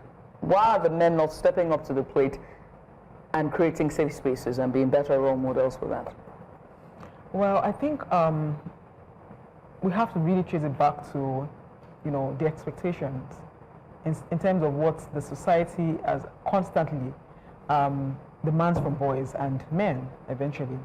You know, and I think all of us have this understanding because we've grown up in an environment where boys are meant to be strong. Like, they're meant to be strong. Like, if it's not the tough one, don't call them there. You can't expect them to be weak. And this has gone, like, it has flown down from one generation to another generation, down to where we are right now. And you see that we're now at this point in life, or at this point in the society generally, where boys are now far at the back of the conversation, because their attentions on women, which is great, but there's a way we need to balance the scale. We also need to consider boys too, you know, male children too, and the effects of these mistakes can be seen at, you know, considering the high numbers of young boys who are now in conflict with the law. The numbers are rising beyond what you can comprehend. And it's even much more shocking to know that majority, like for instance, where we work, which is the Correctional Center for Boys, you'll be surprised that majority of the children there are actually facing defilement cases, which simply means that there's a neglect, a huge neglect. So we've always come to, growing up, my mom would probably tell you, you're a girl, you can't just go out, you're this one, and then the boys have all of the freedom. Nobody, you know, nobody's really putting in the check. And that's for me that has my parents been present. A lot of these boys do not even have their parents present. So they don't even have, nobody's giving them, is putting them in check. And now we're coming into a society where there are a lot of young people, a whole lot of young boys, you know, in conflict with the law. So it's a terrible situation we have right now. Terrible situation indeed. Let me pass the next. I was going to ask you, but let me just pass it to you, Dr. Abiri. You are a psychiatrist, and she talked about how, you know, the cases of defilement and all that, and I must say it is becoming even more rampant. So as a psychiatrist, what are the early warning signs for emotional distress in boys? So when I'm asked that sort of question, the first thing I usually say is sometimes there are no signs. And that's the very worrisome one, the fact that you may not be able to look out for anything. But if you want to individualize it to the boy child and say that what are some of the signs, again, it may be difficult to pick. Because, like, you know, Jacka just said right here, this is a gender that is largely neglected. A lot of attention is not paid to. And people expect that, you know, they're just able to show up for themselves and, you know, comport themselves at all points in time.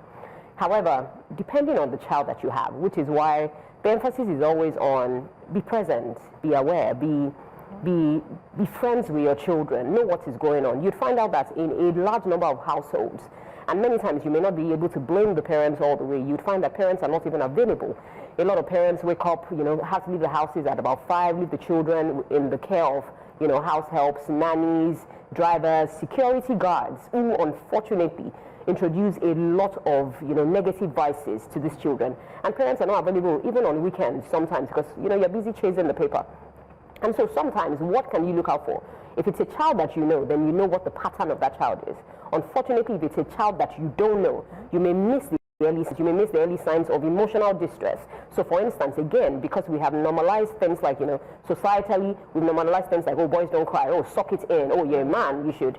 And we've modeled a lot of these behaviors. Even when they struggle, you are unable to pick exactly what is going on. But some of the things, again, that you might find, while you may not find those subtle signs of, you know, withdrawing to self, wanting to isolate, not wanting to interact with other people, you may then start to find what we will call externalizing behaviors. So externalizing behaviors like not following the rules, not, you know, following the norms from home, you know, being defiant. You ask them to do this, but, you know, they want to do this.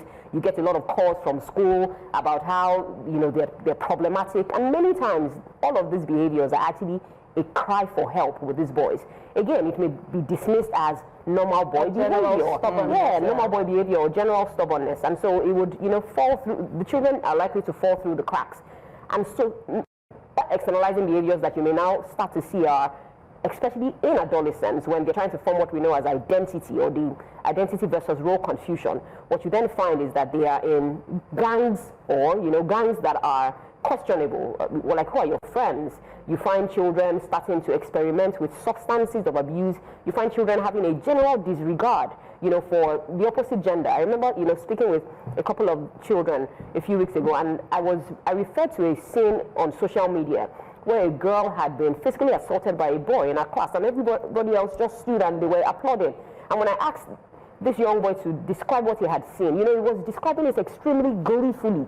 That, for me, is worrisome. That is Yeah, it's worrisome because it's now becoming, we're normalizing violence, even in these young people. So those are some of the signs that you might start to see. But Doctor, isn't our society already normalized violence towards women? I mean, when we look at our domestic homes, when we watch television and music, I mean, pop culture, Nigerian pop culture in and of itself, the way the songs, the artists, the way they write about women, the way they're portrayed in their music videos, it's wild. But let me come to you, Pastor. You are in the church, and I know for a fact, you know, that parents bring their boys to the church oftentimes when they are tired. You know, they let me take him to church. Let's pray. Please, Pastor, pray for this boy. I don't know what to do again. But what are you seeing in church? And you know, just tell me in terms of, you know, the issues that you are witnessing and how they're coping, you know, with the church, really. Okay, so from a pastoral point of view, I would say that there's a huge challenge that we have. And aside from the issues of even the way the society has portrayed our child in terms of wanting to be in a particular way, there's, and it's only boys, but there's a huge addiction problem, drug addiction problem. And it's happening both to people who are coming to church and people that are not coming to church. In fact, a number of people that come to church are also addicted to drugs. Now, that comes from a lot of, that could be as a result of certain things. Typically, nobody takes drug, somebody introduces them most times. Most times. It's a friend that would say, no, that thing that you're feeling, this is how I deal with it. So, I want to help you solve that, you know, the way you're feeling, that inadequacy you're feeling. This is a way out to feel like a man. And of course, with drugs are, the starting, you know, the journey is going to take you through, it's almost unbelievable.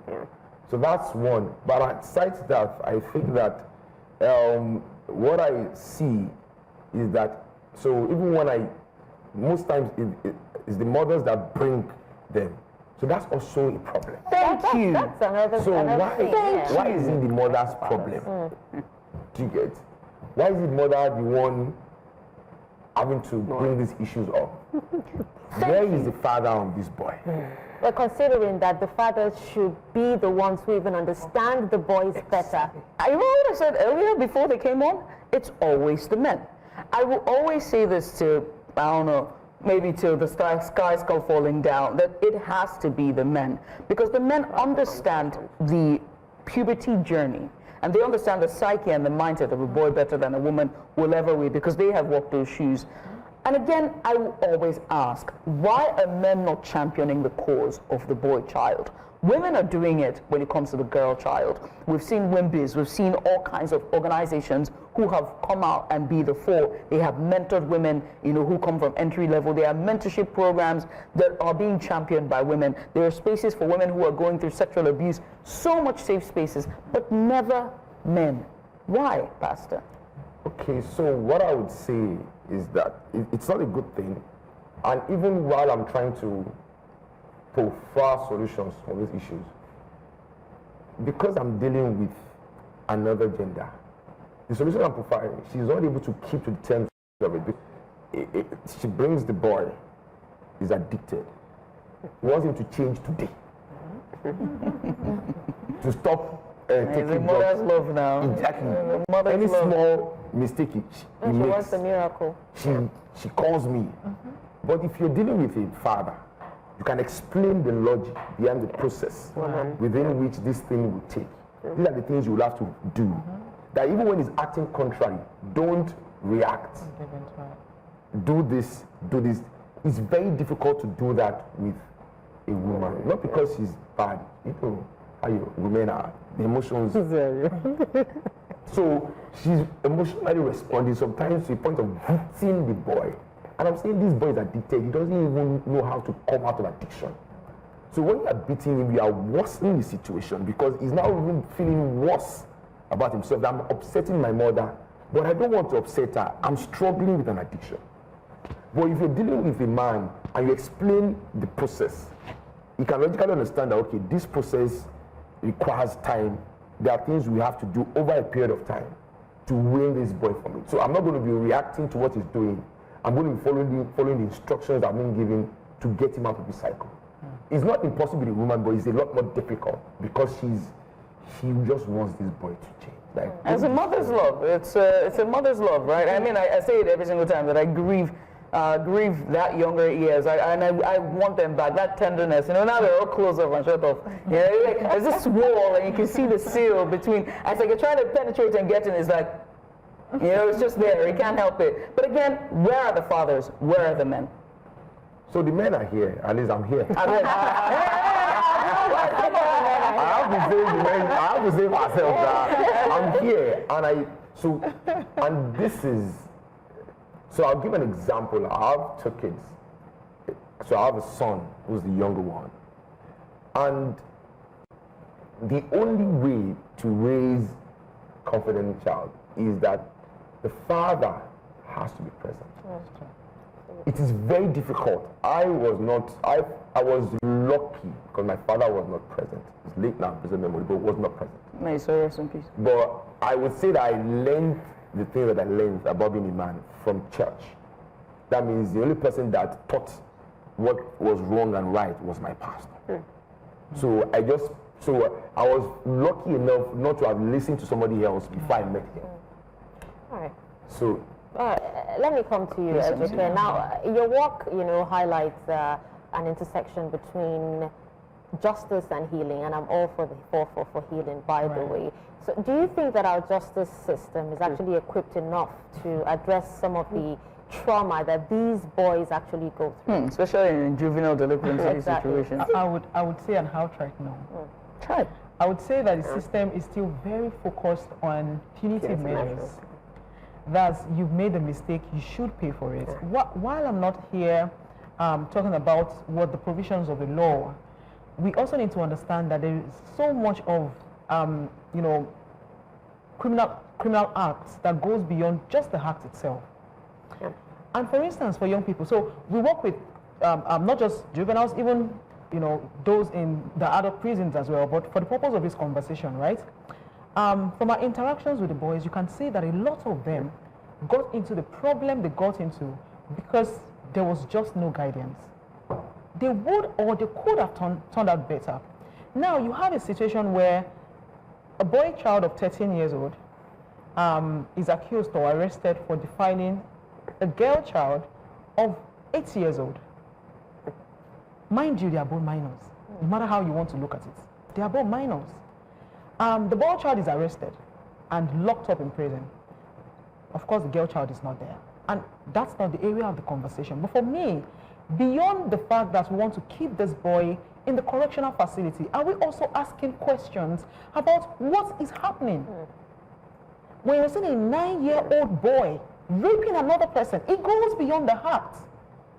It goes beyond the fact that, oh, he just slept with someone. It goes beyond it. You should be sitting down. So for me, the juvenile centers should not just be the correctional facility. There should be a standard, you know, structure that looks deeply into their psychological states and how they can help them, how they can get out. Because on the long run, you have children who are now getting punished for a mistake they do not even know the gravity of. So for instance, they commit sexual offenses. To them, they don't understand the gravity. They've seen it happen. Exactly. They've seen it on social media. They just want to try it. Some of them do not even know that maybe he's wrong. I've had conversation with some of them and they're like, you know, me, everybody on the streets, they've been sleeping with the girl, me, and now they're now arrested. So they don't even still understand the gravity of it. So you're punishing them for the heart. Now the problem there is this: if they eventually come out, because once the court let them go, you can't hold them down. If they eventually get out there, they are still not going to get better. They become more vengeful. Of course, they are not going to get better. So while we're trying to look at the provisions of the law and how it affects them, there is need for us to help them to be better adults. Because even the law, you know, is actually much more mild when it comes to children. But in the midst, it's not enough to say, okay, we don't sentence them to death when they commit murder. We don't know. It's beyond that. How can they be better persons? So they are not suffering at 20 for a crime they committed when they were hit. Are we complicit, Dr. Abiri? It's a society. I have drawn out my sword for men today. So I'm not complicit in these things. And I will say this, right? I've always said that they should seize all the microphones, all the men on podcasts, seize their mics until you will start to champion, you know, for men and stuff. Because I realized that younger boys don't listen to women. Younger boys, teenage boys, if you're a woman and you're in front of them telling them the issues of life, they're looking at you like you're a clown. They're looking at you like you got like a dead chicken on your head. But if it's a man that's in front of them, their eyes would be glowing, you know, and there are things they want to hear. There are certain things they want to hear that man say. And if it's not stroking their ego, they're not. If it's not inciting some level of, you know, I don't know what it is. I don't want to say violence, but there's something in there, some animal in them, that beast. They're not listening. So are we all complicit in this? Are men complicit in what we're seeing with our boys today? And I'm talking about this in terms of incels and red pill. Well, so the first thing I want to say in response to all of this is the good book says that if the foundation is faulty, what can the righteous do? It always goes back to the roots. Largely because a lot of the symptoms, a lot of things that we see are actually symptoms. And so if you keep running after the symptoms or the bad fruits, it'll go back. But if you go back to the root, then you're able to, you know, bring it out, deal with the issues, and probably replant. Instead of collecting all the mics from all the men who are doing podcasts, I think we should actually, you know, give them a thumbs up. A couple of men, you know, hold programs for the International Day of the Boy Child. And so when we start to see men who are championing these causes, I think we should give them an opportunity, a chance to put their voices out there. There was something you said earlier on, that men they understand puberty. No. They experienced it, but it doesn't mean that they understand what they've gone through. I think that there's less effort by the male gender, a significant number of the male gender, and so I'm not going to generalize. I think there's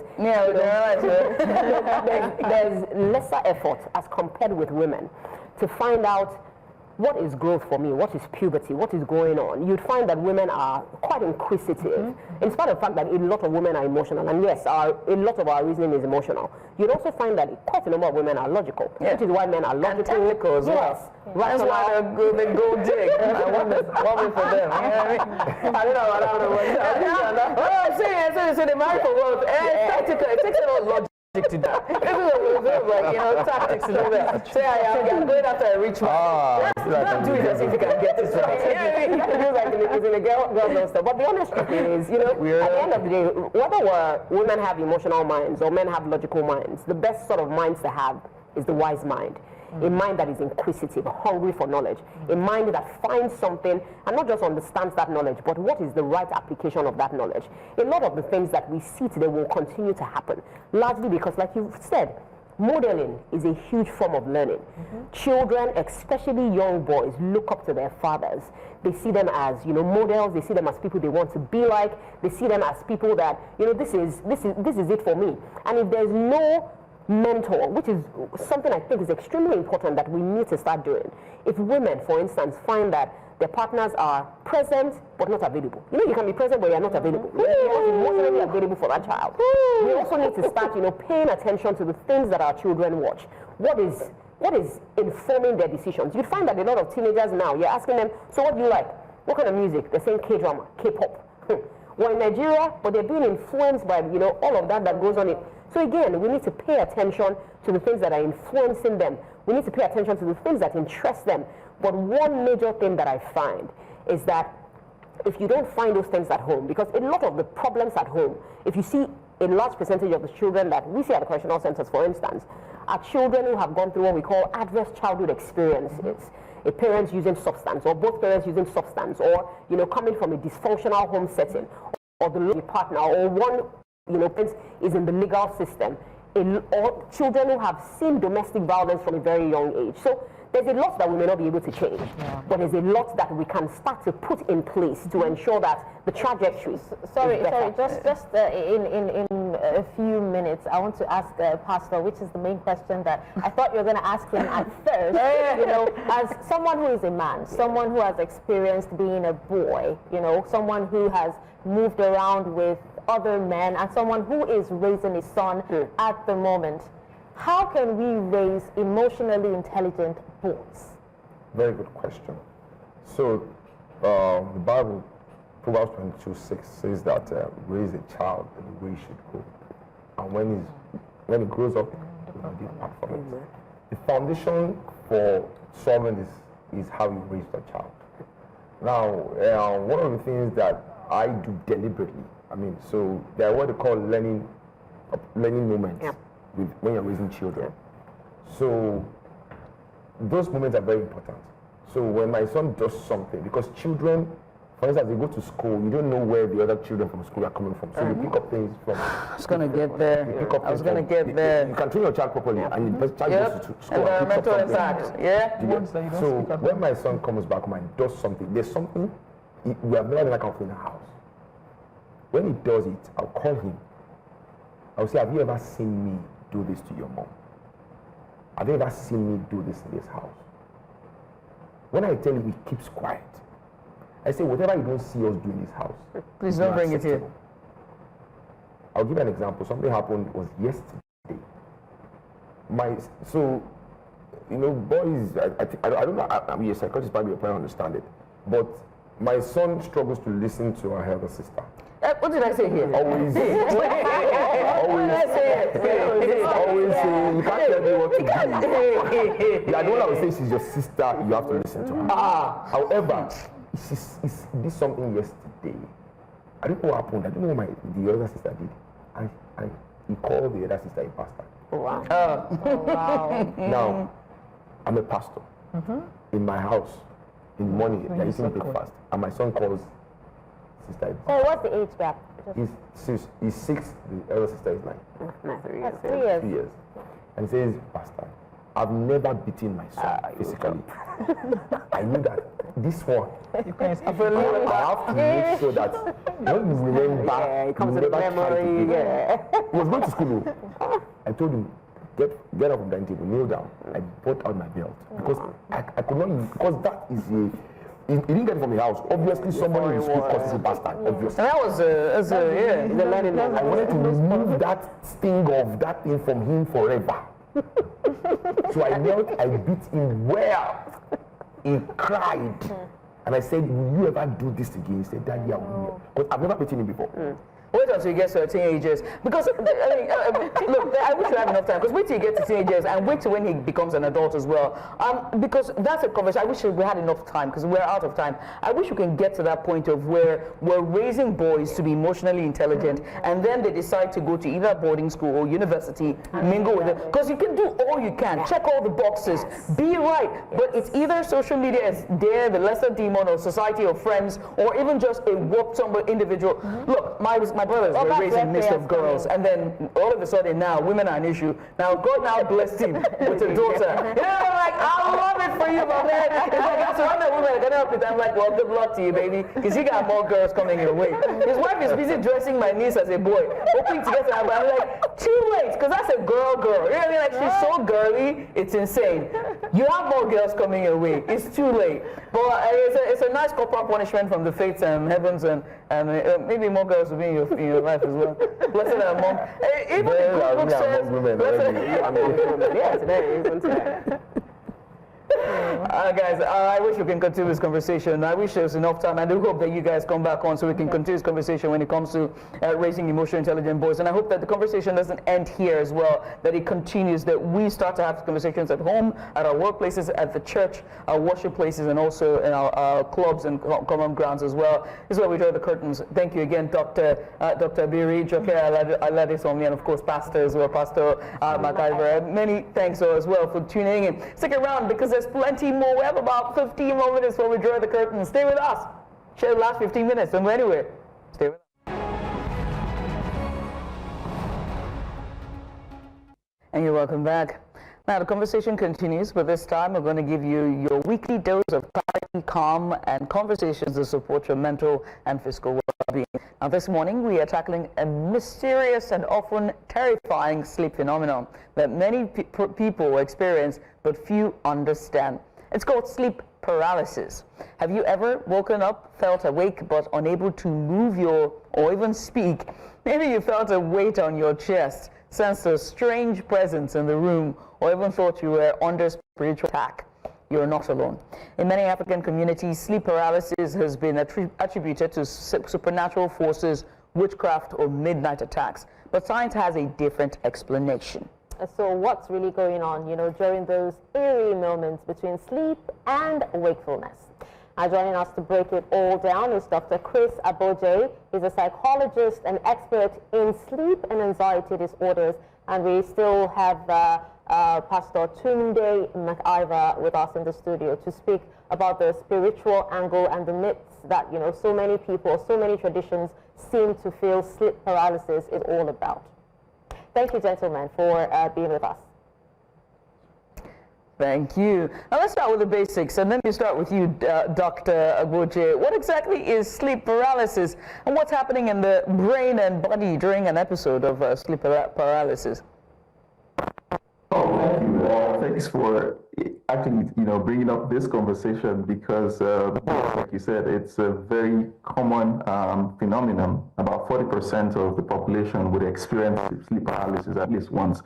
So when you think about sleep paralysis, I think the way we want to look at it is it's a temporal condition that happens to us when we sleep and just about to wake up. The way I would like to explain it is that when we go to bed, our brain produces some chemicals, right? GABA, glycine, but these chemicals are designed to keep us paralyzed so that we are not acting out our dreams. So in sleep paralysis, the person is about to wake up. The brain is awake, the mind is awake, but the body is still paralyzed.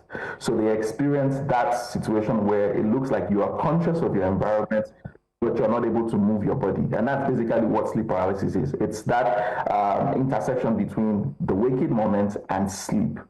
Typically, sleep paralysis can be very scary to a lot of people, especially because during this moment, you're in what we call the REM sleep, the rapid eye movement sleep. And at this point is where the body or the brain does a lot of memories, reconciliation, which includes dreams. So you probably would be having hallucinations. And this is where people come up with the mindset or the perspective that it is demonic or it is spiritual, because you're probably having hallucinations about a demonic attack, about the devil pressing you, and all of that. And this is where the fear comes in. But in natural sense, sleep paralysis is natural. It's not, there's very limited or reduced medical, scare or emergencies or fears relating to this. Most of the fears that we experience are psychosocial, and they're related to the feeling that we have of being pressed or the hallucinations associated with this experience. Now, let's get to, the part where in our world where we live in, sleep paralysis is often explained using spiritual or even cultural beliefs, right? So I'm going to come back to you on that, so you could actually tell us, you know, as a psychologist, how do you approach, you know, the intersection of science and the belief when you're speaking to patients about sleep paralysis? What I try to do is to explain to people and help them understand exactly what is happening, right? Because I always believe that we fear what we don't understand. Now, the reason why over the years people have attributed sleep paralysis to spiritual attacks is because they cannot explain it. You know, why do I feel this way just when I'm about to wake up? And why am I having these images? Why am I having these pictures? You know, why I'm about to wake up? Now, if you don't have any explanation to it, the only logical thing for them to say is that this is a, you know, demonic oppression. And my clients even say to me that, but why is it that when I shout blood of Jesus, I'm able to wake up? And I would say to them that you must have noticed that before you were able to even shout blood of Jesus, you were saying blood, blood, blood, and you couldn't say anything. So the point when you are able to eventually shout blood of Jesus, it's simply because these chemicals in your body have found their way out, you know, and of course you are down, you now regain control of your body. But like I said to people, that we fear what we don't understand. And I like that we have a pastor here, because even from the scriptural perspective, I think Ecclesiastes 5:3, it talks about how, you know, our dreams are born out of the, you know, multiple activities we have during the day. You know, sleep paralysis is when these dreams are being pieced together, when these memories are being pieced together, you are now entering this scary moment. It's only, you know, normal that you begin to imagine the worst happening to you at that point. And the only explanation for so many people, especially if you don't have the biological explanation, is that this is spiritual. But we're here to say, no, it's not spiritual. It's not a demonic attack. It's simply your body, you know, navigating dream and wakefulness. Unfortunately, these neurotransmitters or chemicals in your body are still very active. So your brain is active, but your body is still paralyzed. All right, well, let's hear from Pastor Makaiva. Is there a spiritual undertone to, you know, sleep paralysis? Yes, there is. All right, please go ahead. So what I would say is that human beings are spirit beings. That is, you have a body, you have a soul, you have a spirit, individual. Let's quickly, we seem to be having a little bit of technical issues. Let's go on a short break, shall we? When we come back, we will continue. Stay with us, don't go anywhere.